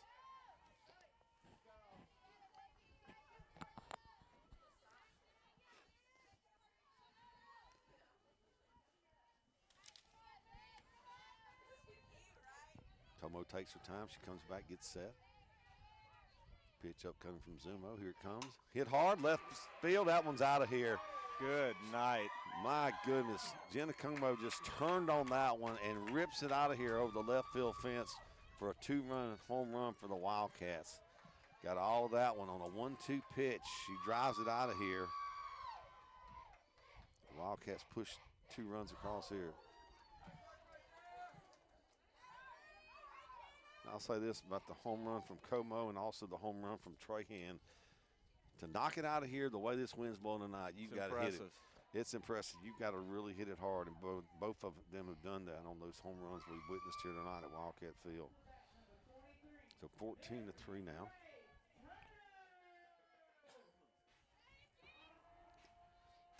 Excuse me, 14-3. Mary Grace Turner walked and scored a run back in the second. She'll bat here with 2 outs, nobody aboard after the 2-run shot by Jenna Como.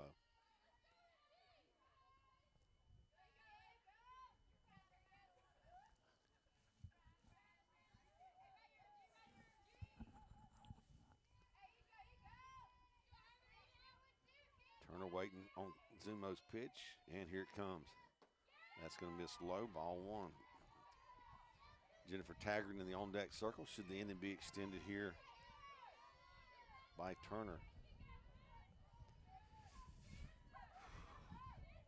Hang in there, Kerry. What's that? I said hang in there. Well, I'm okay. my hands are getting a little cold now. My feet have they're beyond cold. 1-0 pitch, that's going to miss in the dirt. Wildcats a little noise here in the third, down 14-3.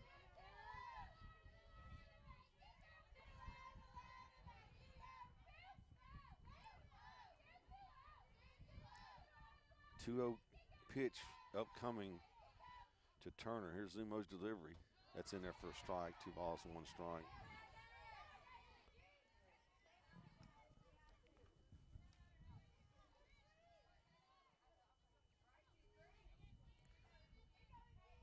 Cold, windy night here at Wildcat Field. 2-1 pitch, and here's Zumo's offering. That's in the dirt, ball 3.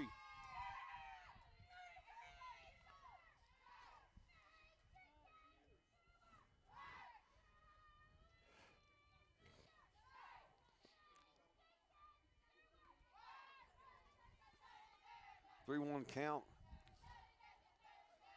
Turner took a little stroll down the left side here. Now she's back in the box. 3-1 pitch. Slap right back into the screen and a full count. Turner worked it to a full counter last at bat before walking. She does the same here. And we'll see if she gets the same result.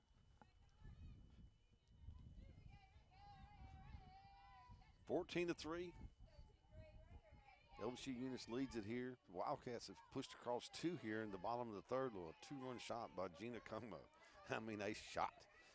You knock it out here tonight, the way this wind's blowing in, you've done something. Payoff pitch, here it comes. Swing and miss, she struck her out. Wildcats will get 2 runs. They did so on 2 hits. They'll leave no runners.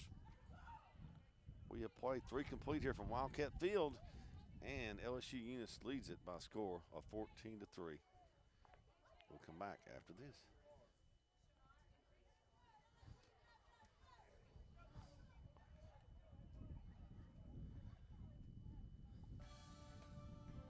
This is Donald Hart, Supervisor of District 1, Pearl River County. The Board of Supervisors is in support of all of our county schools, whether it's in the classroom or it's in sports, and hope that they'll have a safe and a prosperous year. So whether it's Here We Go Again Hornets, Go Blue Devils, Roll Tide Roll, or The River is Rising, all the best from your Pearl River County Board of Supervisors.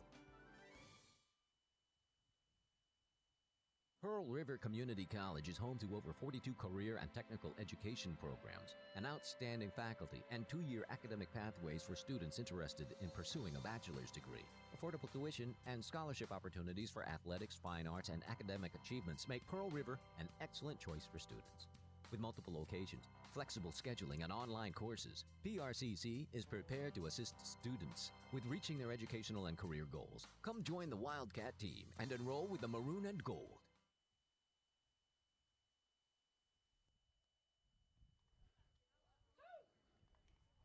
We will move to the top half of the 4th inning. Krista Robles will stay out there. She is the 4th pitcher for the Lady Wildcats in this ball game. 14-3, LSU Eunice on top. 2 in the first, 3 in the second, and a 9 spot they put up in the third. Wildcats 1 in the second. They just got 2 in their bat in the bottom of the third and got those on a 2-run shot by Jenna Como.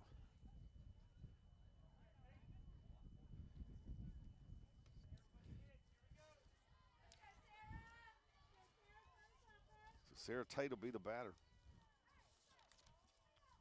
for LSU Eunice. Tate, the leadoff hitter, has flown out to center, singled and scored, reached on the fielder's choice and scored. And here is the pitch from Robles. Just a tad bit low for ball one.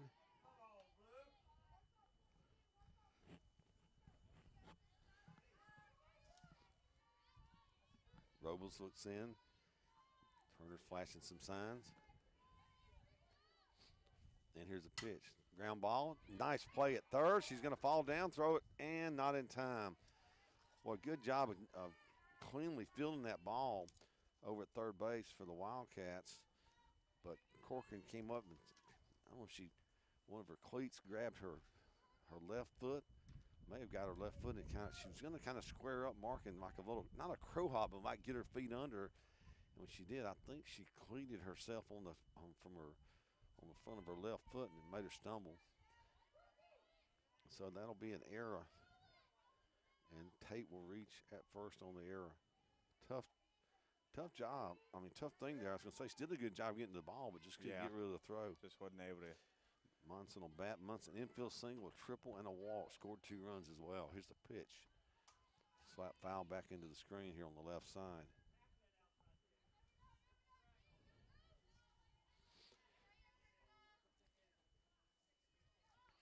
No balls in the strike to Madison Monson. Monson bats from the left side. She's facing the right-handed throwing Robles. Monson from Walker, Louisiana. She's a sophomore. Here's a pitch. That's outside. Runner going. Here's the throw, and it's not in time. Tough pitch to handle for Turner to try to make a throw. Did a good job. Ball was in the dirt. Had to scoop out to her left to keep it in front. She did a good job of that. Made a pretty good throw. But the runner was still second base. 1-1 count to Monson here. 14-3, top of the fourth. Here's Robles' pitch. That's going to be low in the dirt. Another good stop by Turner. She's had some tough chances she has. In this ball game and handled them quite well. So 2 balls and a strike to Madison Munson. Here's Robles' pitch. Ground ball hit towards second. Scooping it up, throwing the first ball. Good play. I'm having trouble connecting to the internet. Oh. Check your Wi-Fi network connection by going to settings. We're good, okay. That was one of our devices here that chimed in. A good play. Sure did. Yeah, a good play right there by the second baseman Clark getting the ground out.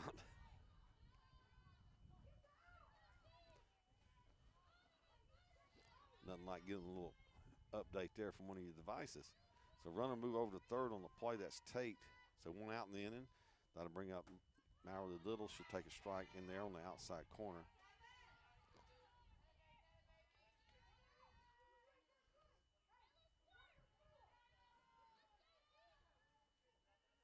Oh, 1 pitch up coming from Robles. Robles takes her time, gets the sign from Turner. And here's the delivery. Low and inside. And the count now 1 ball, 1 strike. 1 out, runner at third is Tate. Tate reached on the air, stole second base, and moved to third on the ground out by Monson.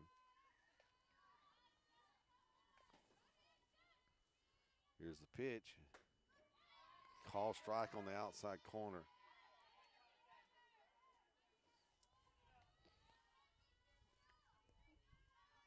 One ball, 2 strikes.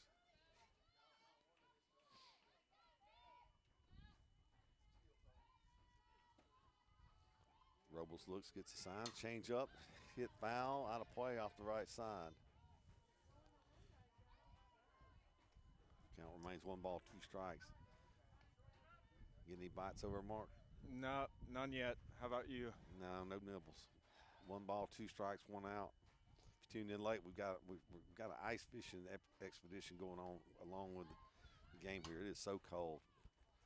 Foul down the left field line. You know, and I want to say this. You know, you talk about us here, the players to play in this. I mean, the wind blowing in particularly the batters here today. The wind blowing in their face most of the time, blowing through your ear hole when you're batting. The fielders having to fight the wind with the ball moving all over the place. Says a lot about their fortitude to get it done. I'm not going to complain. 1 ball, 2 strikes. Here's the pitch. Ground ball back to Robles. Got the runner tied up. Throws to third. They will tag her out at third. Good job by the pitcher, Krista Robles. She gets the runner hung up between home and third, and they're going to get Tate out on a little run down there. So 2 gone in the inning. The fielder's choice will put Littles over at first base.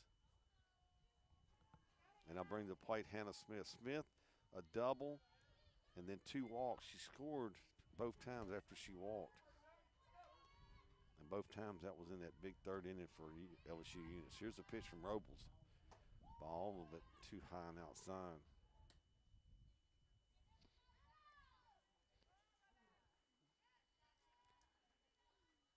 Coach Ted Egger joined WRJW Radio this morning for an update on his recruiting class, and I tip my hat to the great job that Mark, you, and Patrick Oakes did on covering signing day. It was an exciting day for Pearl River football, that's for sure. Robles will paint the outside corner for a strike. Count goes 1-1. Good job on all the write-ups, the bios, the quotes from Coach Egger, the synopsis of who the players were they signed. 34 new Wildcats on their way. 1-1. Hit hard. It's going to be caught. What a nice play out in center field by Raspberry. Are they going to say the umpire did? Well, he says she didn't catch it. They have not called her out. He did not call her out. Neither one umpires called her out. He said no catch. Oh, my goodness. So they didn't even give a call. Neither one of them even said no catch or an out. It was nothing. So normally at least you'll give a – I haven't seen that in a while. yeah, you normally just – and the base umpire's pointing to the home plate umpire and saying it was your call. Coach White going to have a very good discussion down the first base line here. And Mark, having umpired a lot, somebody at least has to say no catch and give like a safe sign. You got to give something. They gave nothing because 2 things: you put the runner in peril, and now they're going to say it was definitely a trap. I thought it was a great play by Raspberry in center field. I thought she made the catch.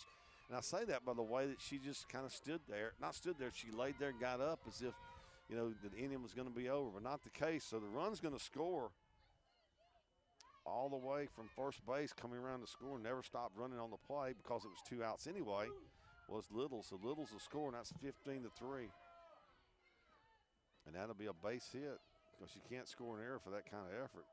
So base hit for Smith down at first. Here's the first pitch to Carpenter, and that ball's outside. Carpenter tonight lined out into a double play at third, or what started a double play, I should say. Singled and scored in the third, and walked and scored in the third as well. That was that big 9-run inning where Eunice sent 12 batters to the plate.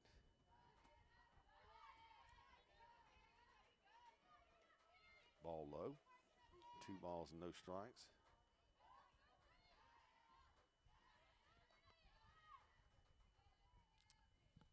Never have seen that where neither official made any call either way. Neither one.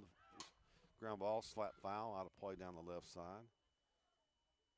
Usually you get either hands to the side, meaning no catch, or you get the old fist race for the out, and they just both kind of looked at each other and like, I thought you called it. No, I thought you had it. Well, we'll say it's a trap since the runner kept running. I guess. I don't know. I don't know how they came to that conclusion. 2-1 count. Here's the pitch with 2 outs. Ground ball, almost a carbon copy of the pitch before. Carpenter slapped it foul, out of play down the left field side. I should say the third base baseline to be more accurate. Don't throw left field in there. 2-2 count. Robles. Krista Robles, the 4th pitcher for the Lady Wildcats here tonight. And here is the offering from Robles. This is outside, ball 3. Full count now to Carpenter. Carpenter the catcher. She hails from Friendwood, Texas. Friendswood, Texas. 3-2, 2 outs. Carrie Mutzler along with a very frigid Mark Franklin. Here's the pitch. Ball 4. So Carpenter will make her way down the first. On her way to second is Hannah Smith. So Hannah Smith at second, Hannah Carpenter at first. And that'll bring to the plate Abby Trahan. Trahan, the big 3-run homer in the third, and then an infield single RBI in that same inning. Drove in 4 runs in the inning, 2 different at-bats. The 3-run dinger and then the infield single. Here's the pitch from Robles. Called strike on the outside corner.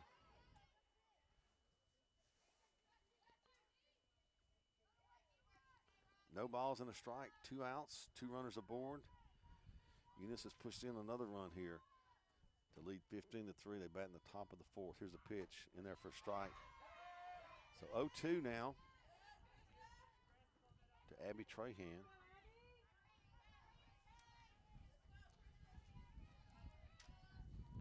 Krista Robles gets in the circle, looks, finds the pitcher's plate with the right foot, and she gets a sign from Turner. Here is the 0-2 pitch. Just missed outside, just a tad. Boy, Turner thought it was there. She kind of shrugged her shoulders. Turned and asked the umpire where it was. 1 ball, 2 strikes.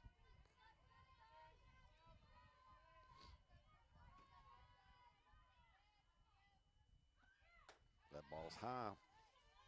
2 balls and 2 strikes.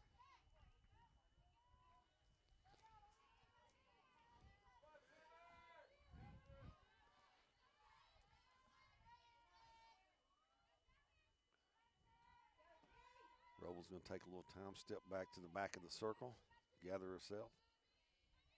Big pitch here. 2-2, 2 outs, 2 runners aboard, 15-3. Top of the 4th. Eunice on top. Here's the pitch. Ground ball, base hit to right field. Around third, on her way home.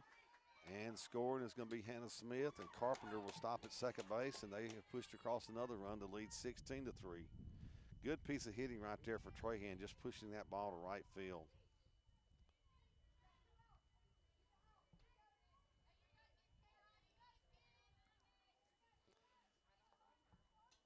That'll bring the plate Jennifer Perkins. Perkins fly out, a double. She would file a single in the double. She bats from the left side here against Robles. Here's the pitch. That ball's a little bit high for ball 1. So Carpenter at second, Trahan at first. Jennifer Perkins batting here.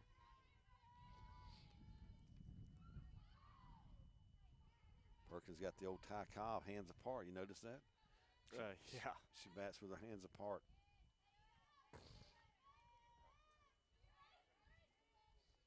A good 3 inches in between them. Pitch gonna miss. Ball 2. 2 balls, no strikes.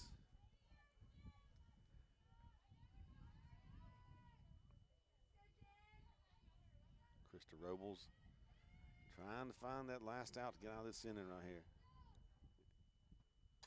Check swing, out of play off the screen on the left side here off the bat of Perkins. 2 balls and a strike.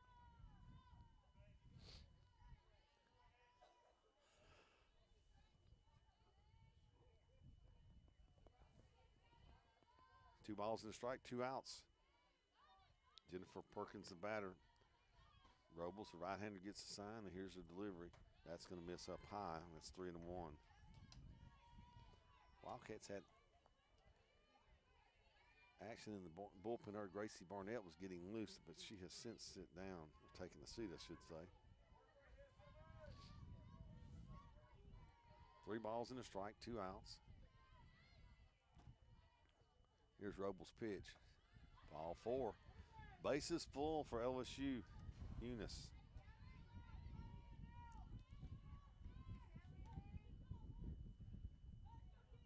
So Lily Martinez, the batter, she has walked all 3 times she's come to the plate tonight. Has Martinez.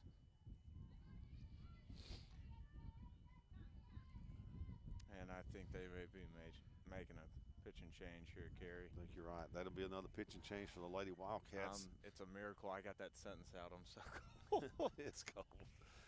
Oh, we'll take a break. We'll come back after this.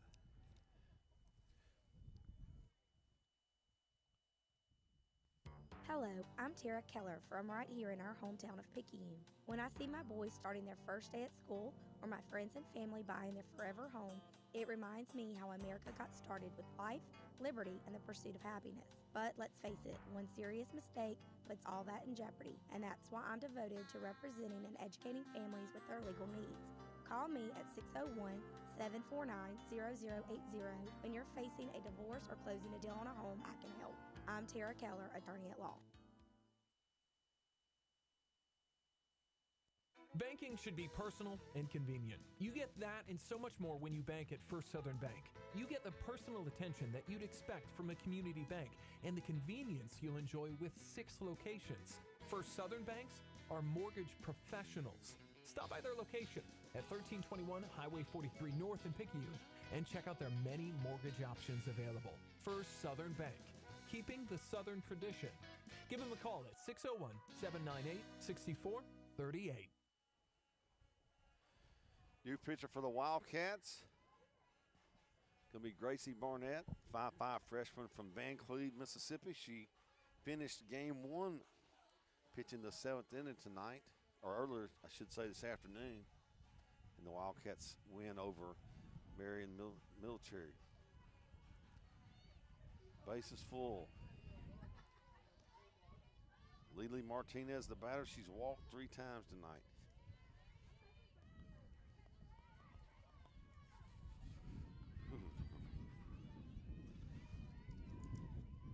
Wind is blowing, Mark, as hard as it's blown all day right now. Yep. I mean, it is blowing. Here's the pitch. Call strike just above the belts. 2 outs, runners at every base, 16-3. Top of the 4th inning, LSU Eunice leading it. Kerry Metzler along with Mark Frigid Franklin. That one misses outside. I'm not joking. Folks, it is cold. Very cold.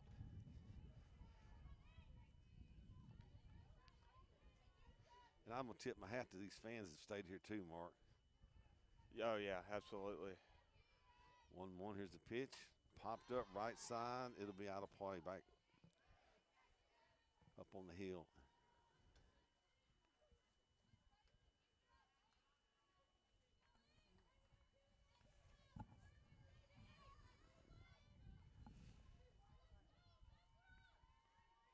One ball, 2 strikes to Martinez.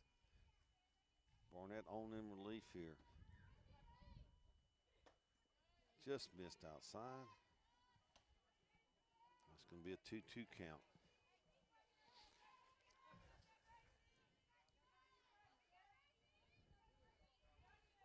Two-two pitch upcoming from Barnett to Martinez. And here it is. Ground ball hit the short.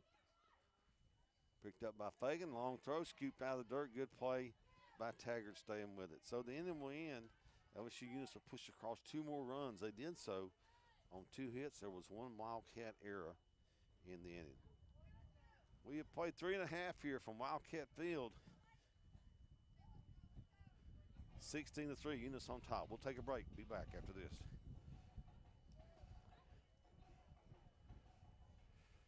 Hey neighbors, it's Pawpaw's Campers Pre-Spring Wingding RV Sales Event going strong all month long in Picayune. Check out this new 2018 Rockwood fifth wheel, a 2440 BS model with rear living floor plan, MSRP $43,209, reduced to only $24,687, a savings of $18,522. Check it out at pawpawsniceprice.com. Stock number P18275 plus tax, title, and license.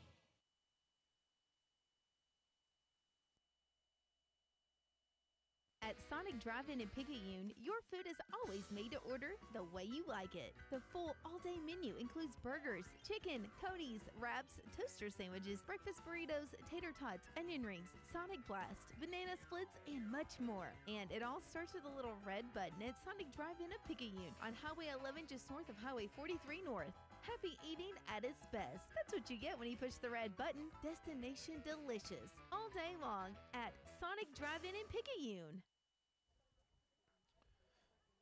Wildcats a bat in the bottom half of the 4th. They trail this one 16-3. And due up for Pearl River is going to be Jennifer Taggart, Autumn Clark, and Brianna Corkin for head coach Lee White.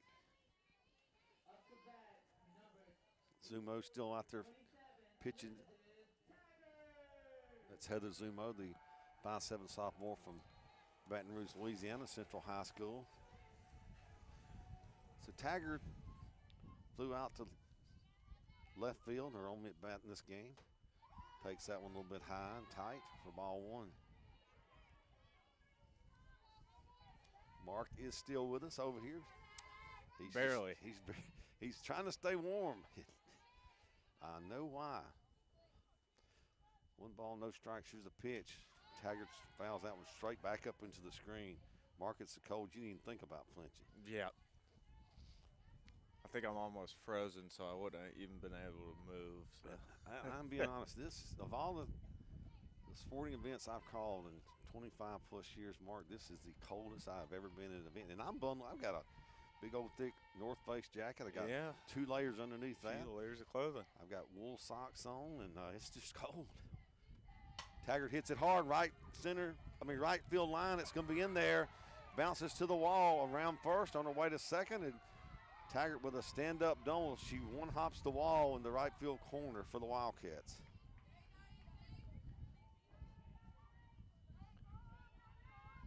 So with Taggart aboard at second, leading off the inning, that'll bring up Autumn Clark. Clark grounded out to the third baseman. Actually, that was a bunt. I take that back. It was a bunt. She bunted the ball to third baseman.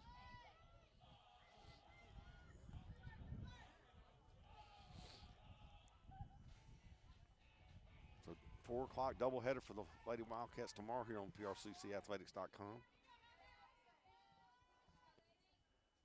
Here's the pitch from Zumo. Call, strike, outside corner. Then Sunday, Wildcat baseball at 11:50. And that day we'll have audio on the WRJW Sports audio portal, and we'll have PRCCathletics.com video streaming. Then Monday night, Wildcat basketball, the same setup. Swing and a miss.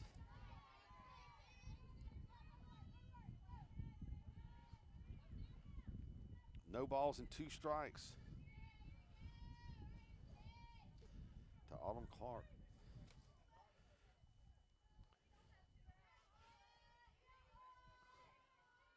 Clark from Perry Central High School takes that one way off the plate. Good location. That's where the pitch was asked for by Carpenter, the catcher, and that's where Zumo put it. 1 ball, 2 strikes to Clark. Taggart down at second with a leadoff double here in the 4th. Change up, hit toward right. First baseman goes over. She'll run out of room. That ball will be out of play behind the first base dugout.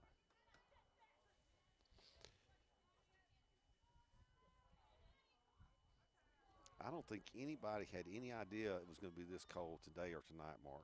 I don't think so either. I mean, I didn't even see it in the weather forecast. Yeah. I like my weather. 1 ball, 2 strikes, nobody out. Taggart running at second.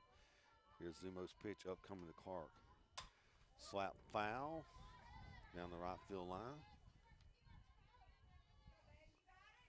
Clark hangs tough. Fought off 2 good pitches there from Zumo.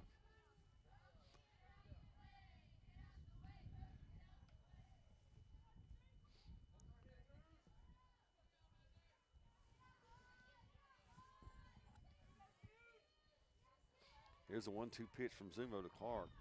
Change up, and Clark slaps it foul off the right side.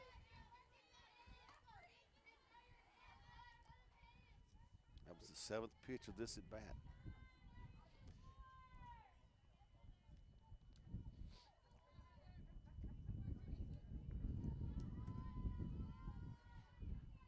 One ball, 2 strikes. Here's Zumo's pitch to Clark on its way. Popped again out of play on the right side. Mark, that's the 8th pitch of this at bat here. Long at bat. A 1-2 count. And Clark has fouled off 4 in a row with 2 strikes. Trying to do that Bee Gees song, Staying Alive. I think we're trying to stay alive up here. It's cold, my friend. Gosh almighty. It is cold. 1 ball, 2 strikes, nobody out. Here's the pitch. Swing and a miss in the dirt, gets away from the catcher, and safe at first will be Clark, and Taggart will make her way over to third. So Clark swings at a third strike. She'll strike out and then reach on the wild pitch, the error, and then that will put Taggart over at third base. The Wildcats are runners at the corners.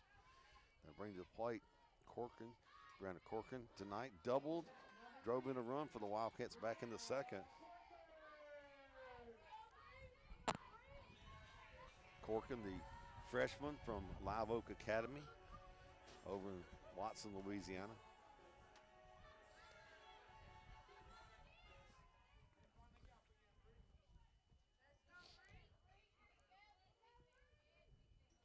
Here's a pitch in the dirt.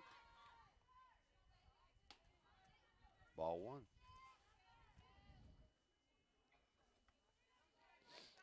Whew.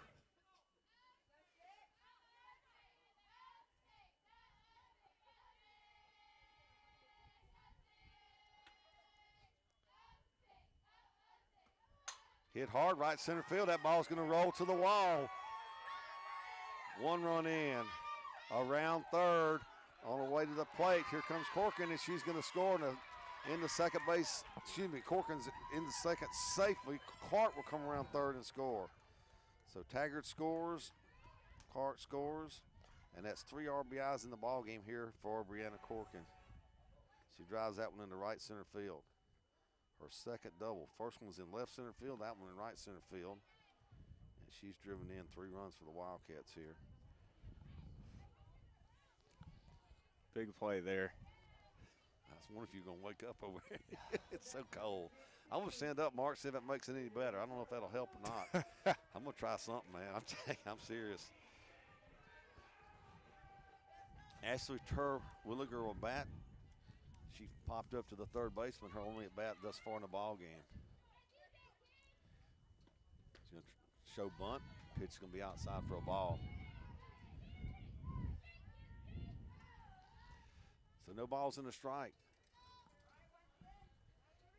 Terwilliger. Corcoran down at second after the double that drove in 2 runs. Mark, I can tell you that's worse standing up. I just figured this out. The wind hits you all across your body. Yep. Here's a bunt toward third. Third baseman going to let it roll, and it's going to roll foul. Good heads-up play by the third baseman. That was Hannah Smith who just let it spin and go foul.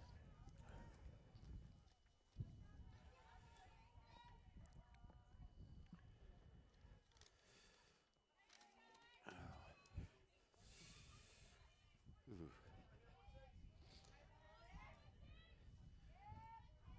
1-1 count to Ashley Terwilliger. Here's the pitch. Slapped again. Hit the steel beam on the backstop here to the left.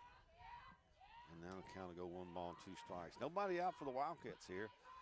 Down 16-5.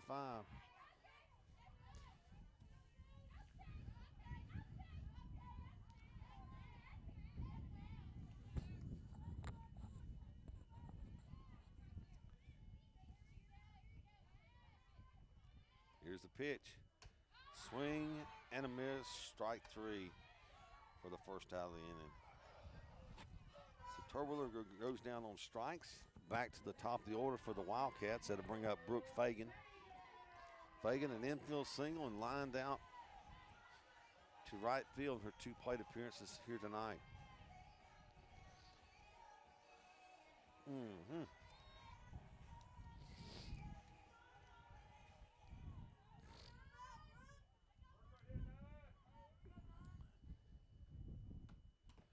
Foul ball into the feet of the catcher by Fagan.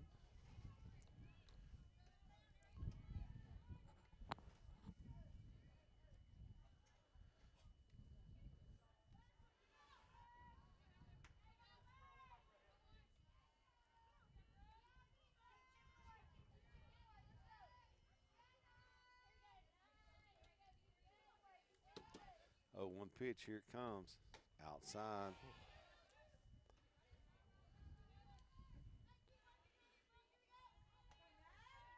It's a 1-1 to count here.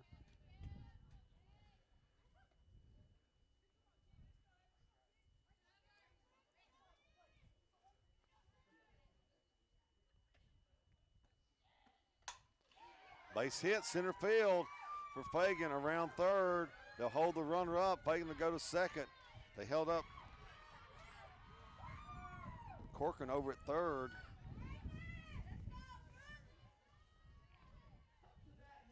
Boy, good piece of hitting there, Mark. Just stayed with it. Finally got a good pitch to hit. Fagan drives it to center field, gets the base hit. So runner at second, runner at third for the Wildcats. They're down 16-5.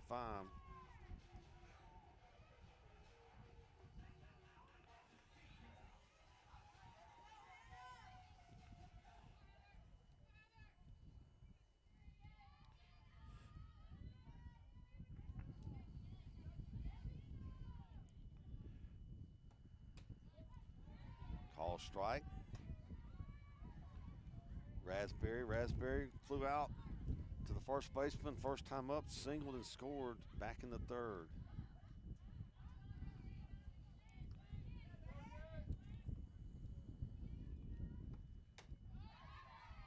Swing and miss, strike two.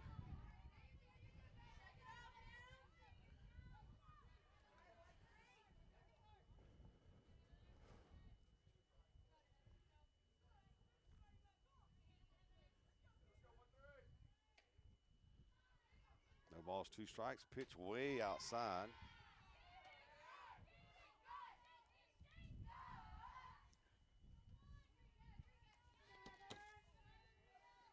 One ball, two strikes. Runners for the Wildcats at second and third. Corcoran at third. Fagan at second. Pop fly, right side. First baseman makes the play for the second out of the inning. So 2 outs for Alyssa Pinero. Pinero 2 strikeouts in the game.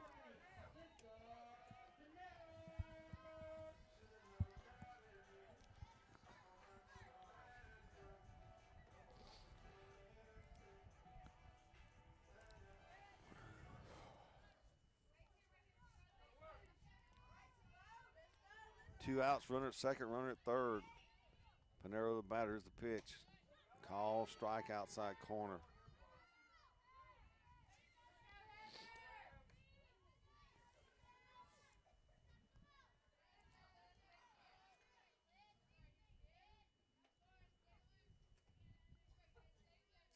Oh, one pitch upcoming to Pinero. Here it is. Ground ball hit towards short. Shortstop will field it, throw across in time for the out. That'll do it. Wildcats will push across 2 runs. 16-5. 16-5. We've played 4 complete here from Lady Wildcat Field. Frigid conditions, I might add. We'll take a break. We'll come back after this. Mayhem is everywhere. I'm that guy with all the bumper stickers. I'd rather be driving a golf ball, but I'm going to buy American-made products with my 5th grade honor student. And if you can read these stickers, you're driving too close. So when I brake for a dog, happens. So coexist with Allstate, where agents help keep you protected from mayhem. Like me. Call Allstate agent John Pickett today at Picayune 601-798-7005 and Poplarville 601-795-2700. Subject to terms, conditions, and availability.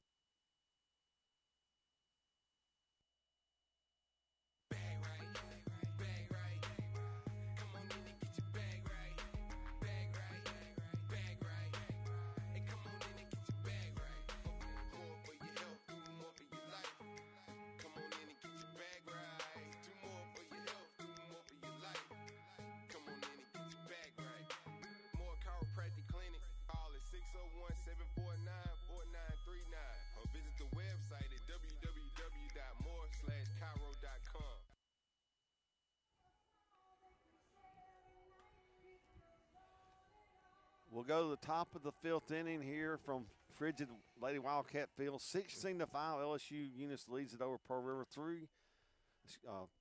2 in the first, 3 in the second, 9 in the third, 2 in the fourth for the Bengal Tigers of LSU Eunice, and then for the Wildcats, 1 in the second, 2 in the third, 2 in the fourth. That's where we got to 16-5. So Kelsey Bowden will be the batter for LSU Eunice here. Here's the pitch. That's in there for strike on the inside corner. Barnett on in relief. The 5th pitcher here tonight for the Lady Wildcats in this one.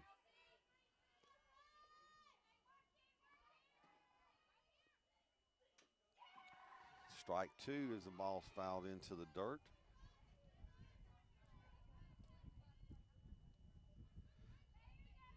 It's funny when you're cold, Mark, the things that run through your mind. Yeah. Like how nice it would be to have a big old warm fire and a cup of hot chocolate and a donut. Yeah. Woo! No balls and 2 strikes, nobody out. Trying to find a way to keep myself humored here as we are freezing, folks. But I admire the fans still here and also these players playing this frigid cold. Wind chill almost right at 40 degrees. So I just checked the phone moments ago. That ball a little bit low, 1 ball, 2 strikes. 9-1-2 in the order for LSU Eunice. Bowden leading it off here, then back to the top of the order with Tate. 1-2 pitch, here it comes. That's going to miss high back off the screen. And the count will go 2-2.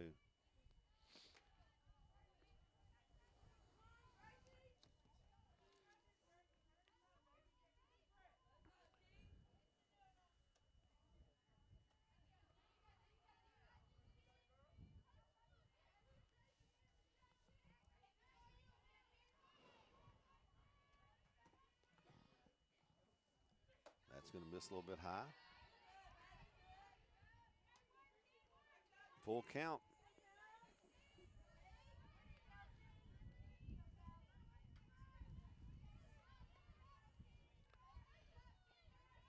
Mark, there's times I keep thinking that wind's going to quit blowing. And it just won't. And it won't. Ball 4. So Bowden will be on with a walk. Mark, you want to do a little play-by-play here? Are you too cold? Kerry, honestly, I think it's a miracle anytime I can complete a sentence. I'm so cold. I've got brain freeze, and I don't even have a slushie. Tate the batter. Ball 1. Oh, folks. Enjoying my time with my buddy Mark. That's some good times thus far with Wildcat basketball. Tonight, Wildcat softball, and a little baseball tomorrow, and back to basketball Monday. Goodness gracious, it's cold. 1 ball, no strikes. Here's a pitch from Barnett. In there for a strike on the inside corner. Count to go 1 ball, 1 strike to Sarah Tate. Tate reached on the air last time up. Prior to that, she reached on a fielder's choice and scored. Singled to center and scored, and flew out to start the ball game to center field. That's her 4 plate appearances thus far. She'll slap this one foul out of play down the right side. Today feels like a Saturday almost. I know it's Friday night, right? Yeah, it's Friday night. I told an old friend this week, Kerry, I said, it's been so busy this week for the first time in my life I've lost count of what day it is. Yeah. 1 ball, 2 strikes. Check swing, foul off the screen over here by Tate. Nobody out, runner at first. Bowden, she started off with a walk. She bats 9th in the order, then back top of the order here to Sarah Tate. Tate batting with a 1 ball, 2 strike count. Well, that first game got a little late start, Mark, or went late, I should say. And the second one, we went late. Third one went late, and that's why we didn't get started at 7:20. Hit hard towards center field, back, off the wall, almost went out of here. And racing into third is going to be Bowden, and with a stand-up double at second will be Sarah Tate.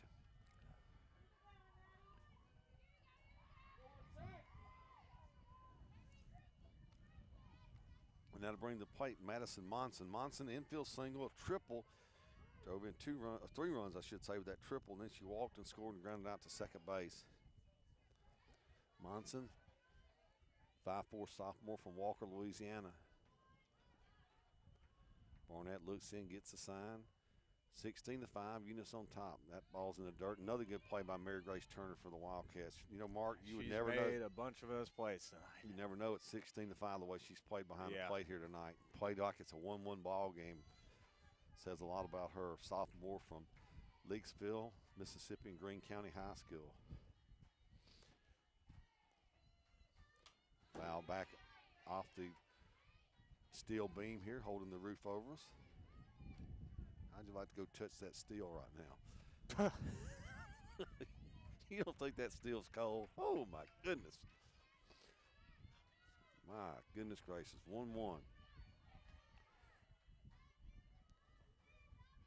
Monson the batter. Wind is just howling. Call, strike outside corner. Good pitch by Barnett. Took a little bit off that. Caught the outside corner away from the left-handed hitting Monson.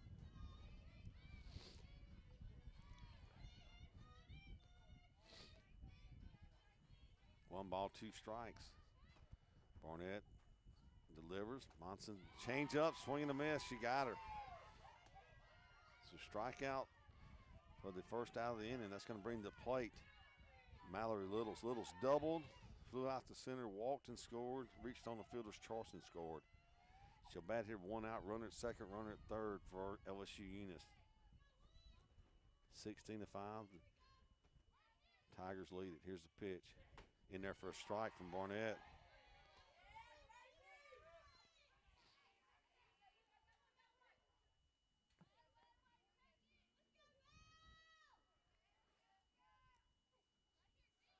Gracie Barnett from Van Cleve. Rocks, fires, delivers. That was going to miss a little bit high for a ball.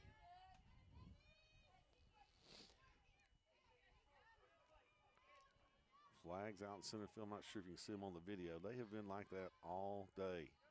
Is it showing up, Mark? Oh, yeah. They've been like, you see the American flag. It's been blowing like that all day here, folks. Here's a ground ball up the middle. Fielded. Throw to first base. Good play by Fagan. 1 run will score. That'll make it 17-5. Moving over to third will be Tate. Scoring will be Bowden. And a good play by the shortstop Fagan there for the second out of the inning. It will be an RBI for Littles. Brings the plate Hannah Smith. Smith doubled, walked, and singled. She has scored 3 times tonight.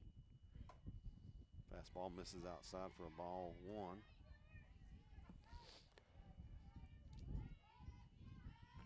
$17-5. Top of the 5th. Cold Kerry Munster and frigid Mark Franklin. Inside.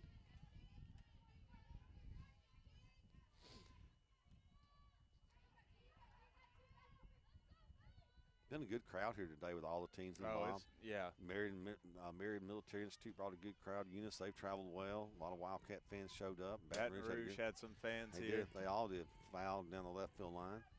Out of play. Good turnout. This Wildcat Invitational. With the long delay, had a chance to visit with Coach Lee White and Assistant Coach Kirsten Bales, 2 very nice ladies. Very excited about this ball club. They've got some things to find out about it. They're really excited about what they think this team's going to do this year in South Division. 2-1, hit towards second. And a good job getting the out over first base. Littles will fill it, flip it to Taggart, and that'll do it. LSU Eunice will push across 1 more run. They lead at 17-5. We go to the bottom of the 5th. Wildcats coming to bat. We'll come back after this.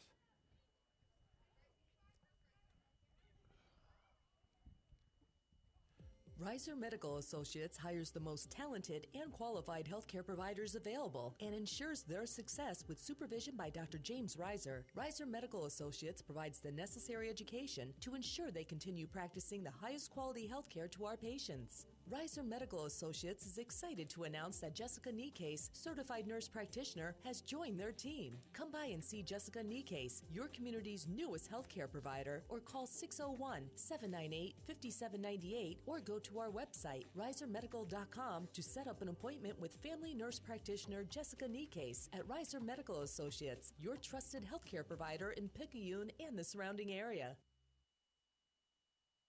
This is Donald Hart, Supervisor District 1, Pearl River County. We have put forth great efforts to try and clean our county up. If you look around, you see litter everywhere. On March 30th, we've planned a cleanup day. We're putting our best foot forward. We'd like for our whole county to get involved in this cleanup day.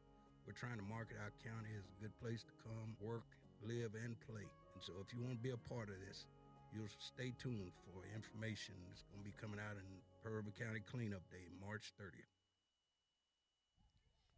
And thank you, Mr. Hart, for that announcement. March 30th, cleanup day here in Purvis County.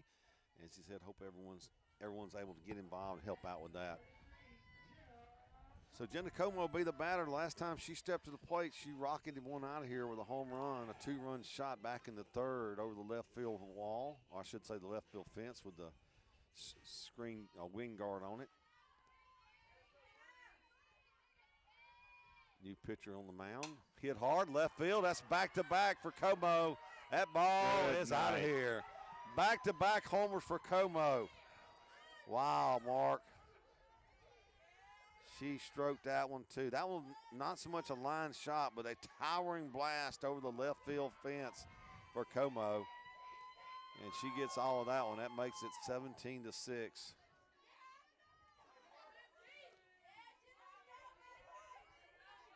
The new pitcher, before I could even announce her, is Carly Ortego. She's a 5'9" freshman from Pine Prairie High School in Pine Prairie, Louisiana. So Ortego pitching now, taking over for Zumo. And she's greeted with a first pitch home run.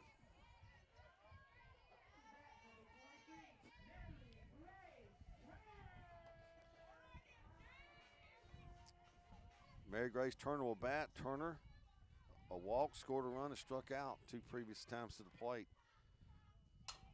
She'll slap this one foul down the left field line out of play.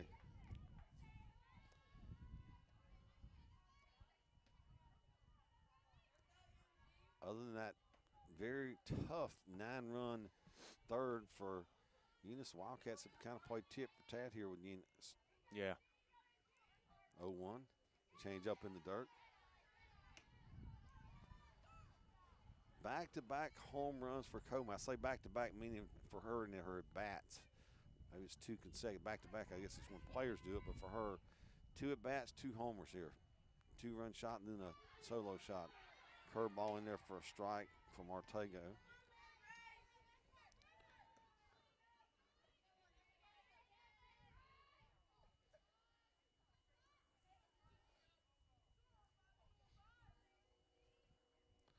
Ortego, 5'9" freshman. Hit back. There's your back-to-back off the scoreboard. Turner goes off the bottom of the scoreboard. Back-to-back there as Como goes deep, and Turner follows it up with a home run for herself.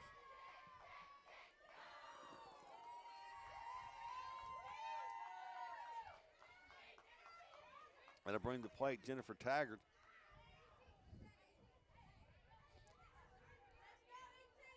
So Ortego comes in, faces 2 batters, and gives up 2 home runs.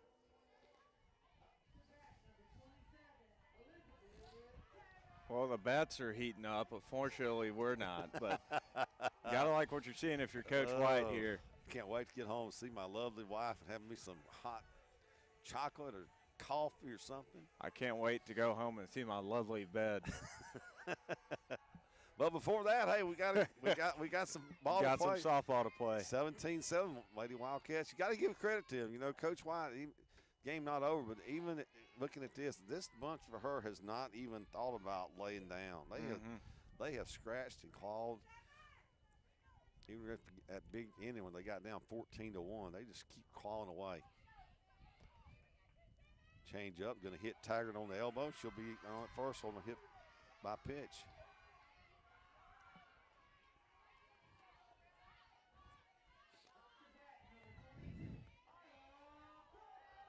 So Taggart at first brings Autumn Clark to the plate.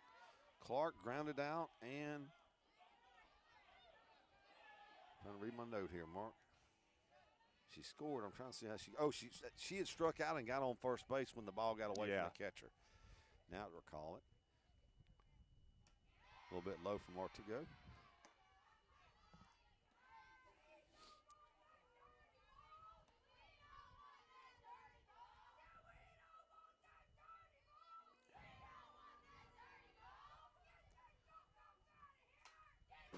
Foul back into the screen off the bat of Clark.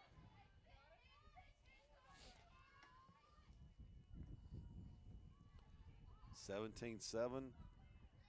LSU Eunice leads it here in the bottom half of the 5th inning. Carrie Metzler along with Mark Franklin, the frigid one. She new nickname, Frigid Franklin. Oh, yeah. Oh, boy. 1-1.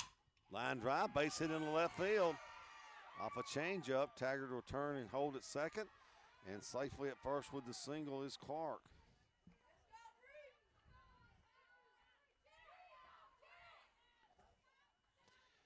Brianna Corkin. Corkin had 2 RBIs last time she batted with double right center. Before that, she had a double to left center that drove in a run. So Brianna Corkin with 3 RBIs tonight. She'll bat here. Lady Wildcats down 17-7. They're going to get a pinch runner over at first base, or second base actually for Taggart.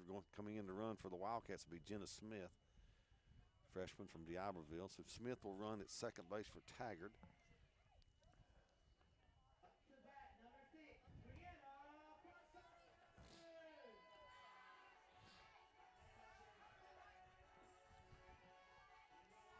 Corcoran's had a good day. Swinging the bat, played some good defense for the Wildcats over at third. Had the one play where she got her cleats kind of caught in her laces or something. Other than that, she's played flawless ball at third base. Here's the pitch. In there for a strike from Artigo.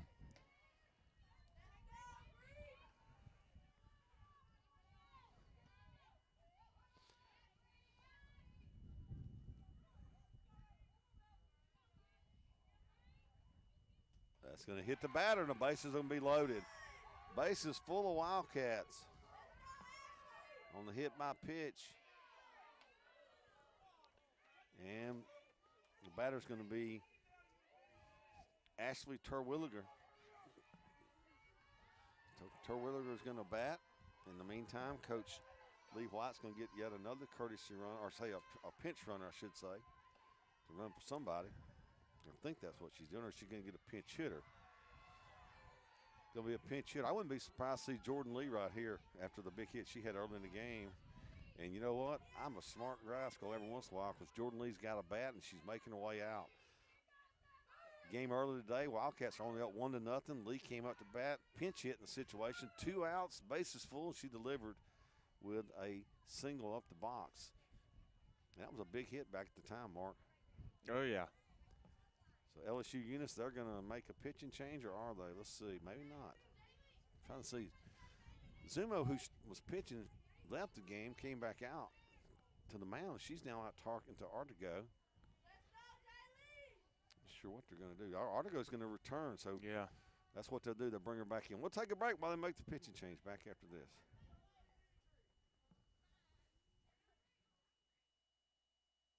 Pearl River Community College is home to over 42 career and technical education programs, an outstanding faculty, and 2-year academic pathways for students interested in pursuing a bachelor's degree.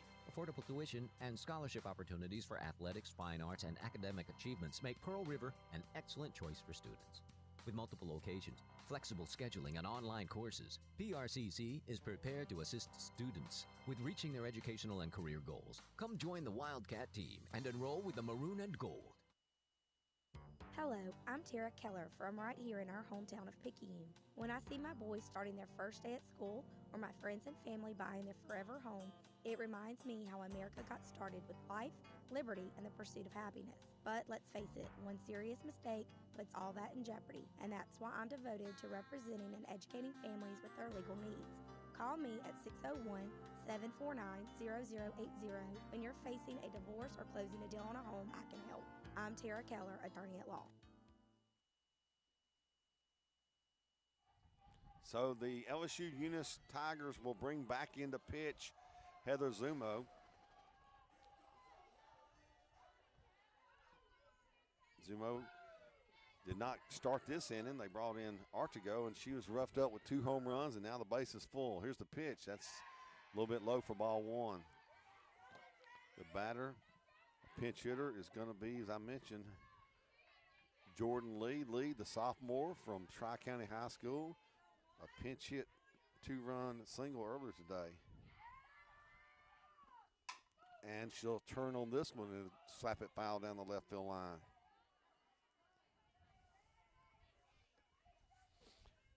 Mark, the wind would not even let us keep our heater lit. That's how bad it is. Has not been our friend today. The wind, no friend wind. Oh, my goodness, folks, we're not trying to make fun of anything other than we're cold. That's all it is. It is cold. 1-1 to Lee. Change up. Boy, missed barely. That's a good pitch from Zumo. Yeah. I thought she got the outside corner. I thought she did too. I thought it was a strike, Mark. Caught a break right there. I think you're right. Good pitch from Zumo. 2 balls and a strike to Lee. Pinch hitting here. Bases loaded. 17-7. Here's Zumo's pitch. Lee slaps it foul off the screen, off on the first base side. 2-2 count. Nobody out. Bases full of Wildcats. Over at third is Taggart. Down at second is Clark. And Corkins over at first.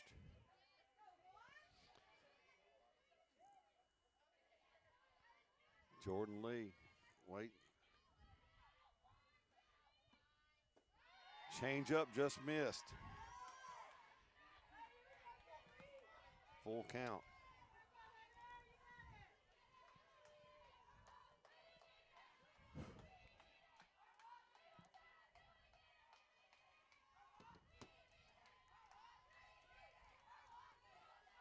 Full count, nobody out. Bases full of Lady Wildcats. We're in the bottom of the field. 17-7. Eunice leads it. Here's Zumo's pitch. Ball 4. Wildcats a walker run in. RBI walk for Lee. Taggart will touch home plate. Well, actually, a pinch runner, Jenna Smith, I should say. She was running for Taggart. Will touch home plate. Bases full.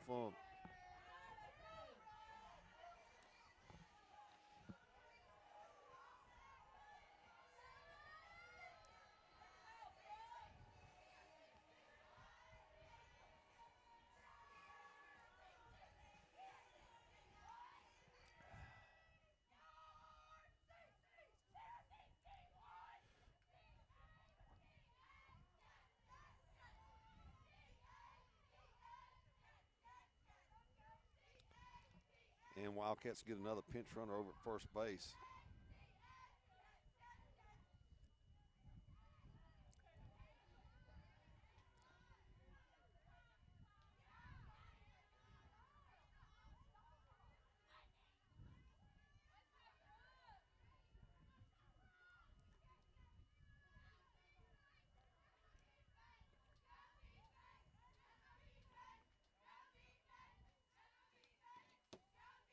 So top of the order, Brooke Fagan.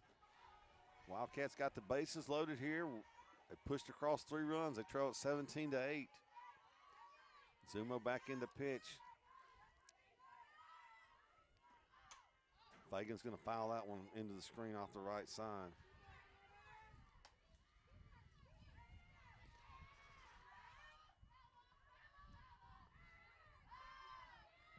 You know, Mark, earlier we had a bunch of folks around us up here, and it was cold, but not as cold as now. Yeah, funny how that works, huh? Yeah, all those folks left. No balls in a strike, 17-8. Here's the pitch. That's going to be called a strike. Nice curveball there on the outside corner from Zumo to Fagan. 0-2 to her. Nobody out. Top of the order for the Lady Wildcats. Cold carry along with Frigid Franklin. Wow, it's cold. Boy, where's Marvin White Coliseum when you need it, huh? You ain't lying. Ground ball hit towards second. Second baseman grabs it, throws to second with the glove. Boy, what a nice play out there at second base. So get the force out, but another run to score for the Wildcats. On the fielder's choice, coming in to score from third base will be Autumn Clark. On her way to third now is Corkin. Throw was erased on the fielder's choice by Fagan. But Fagan, as I said, will get the RBI. So Hannah Raspberry is the batter for the Wildcats. Flied out, singled, and popped out. 17-9. Wildcats, their biggest inning, pushed across 4 here. Eunice got 2 in the first, 3 in the second, 9 in the third, 2 in the fourth, 1 in the fifth. Wildcats with 1, 2, 2, and 4. That's from the second inning to where they bat now. That's called strike on the outside corner from Zumo. Good pitch from her.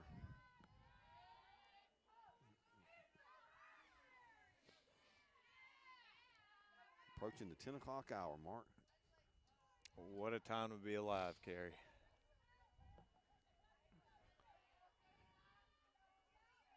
balls and a strike. Runners at the corners for Wildcats. Here's the pitch. Swing and a miss. Strike 2 to Riseberry. One out in the inning. Alyssa Pinero stands in the on-deck circle. When Pinero bats, if there's no double play right here, if Pinero bats, she will be the 9th batter to bat in the inning for the Wildcats. 2 home runs to start the inning, one by Como, one by Turner. That's going to miss outside. Then the Wildcats just kind of nibbled away. Sure did. A couple of walks, a hit by a pitch, a single, a fielder's choice, a walk, and a fielder's choice, and they pushed across those other 2 runs. 1 out, runners at the corners for Pearl River. Zumo gets a sign, rocks, and fires. Here's the pitch. Swing and a miss. So strike out Raspberry. So 2 outs in the inning. That's going to bring the plate Alyssa Pinero. Pinero grounded out last time up. Before that, she struck out twice against Zumo. So she didn't get a chance to see Artigo. All 3 of her bats have been against Zumo. Runners at the corners for Pinero here, 17-9. Wildcats need to punch these in right here if possible. Boy, it'd be huge if Pinero can get one to gap or get one out of here. Because on deck is Jenna Como. She led this inning off with a home run, her 2nd of the game. Swing and a miss, strike 1.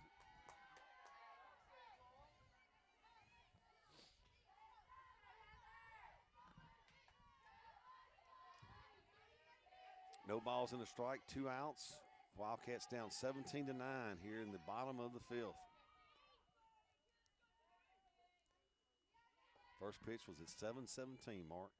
Sure was. I remember looking down at the clock. And we are now at 9:51. So we're, 2 hours and, 35 minutes into this one, roughly? Yeah. Long softball game. 17-9, 1-1 pitch. Here it comes. Outside. Ball 2. 2 balls and a strike to Pinero. She's the 9th batter to bat in the inning. Boy, if Pinero can keep this alive, Como comes up to the plate. Mark, could she do it 3 times in a row? That'd be something, wouldn't it? She could do it. And she hit 1 against Zumo, and she hit 1 against Artigo, who's now out of the ball game. Pinero hits it towards short. Fielded, throws the first. In time, that'll do it. Wildcats will send 9 batters to the plate. They'll push across 4 runs. It's now 17-9. We have played 5 complete innings here from very frigid Lady Wildcat Field in Poplarville. We'll take a break, come back after this. Banking should be personal and convenient. You get that and so much more when you bank at First Southern Bank. You get the personal attention that you'd expect from a community bank and the convenience you'll enjoy with 6 locations. First Southern Banks are mortgage professionals. Stop by their location at 1321 Highway 43 North in Picayune and check out their many mortgage options available. First Southern Bank, keeping the Southern tradition. Give them a call at 601-798-6438. Well, Mark, that's going to be the ball game. They're going to call it. There must be some kind of tournament rule. Maybe if you're in the 5th inning after 2 hours, I'm not sure. And it feels like you're in Antarctica. Yeah. Yeah, that as well. So Eunice is going to take it 17-9 over the Lady Wildcats here. Very frigid conditions. Tip our hats to the fans from Eunice, the fans from Pearl River who endured this one here tonight. Some very, very cold temperatures at Wildcat Field. And we hope you've enjoyed watching and listening to Wildcat softball today. The Wildcats win their first game 7-2, I believe, Mark. 7-2 over 7-3. 7-3 over Marion. Thank you, Mark. Over Marion Military Academy. They come back to lose the nightcap here to LSU Eunice. Wildcats will have a doubleheader tomorrow. Mark will have that for you on PRCCathletics.com. That gets underway at 4 o'clock. 4 o'clock. 4 o'clock. Okay, Mark. As always, my friend, good to see you. Always enjoy my time with you, and I'll see you again on Sunday as the Wildcats open up baseball season over here against Jefferson College at the Dub. I'm Kerry Mutzer on behalf of my good friend, cohort in crime here tonight, Mark Frigid Franklin, signing off from Wildcat Field. God bless, and roll, River, roll.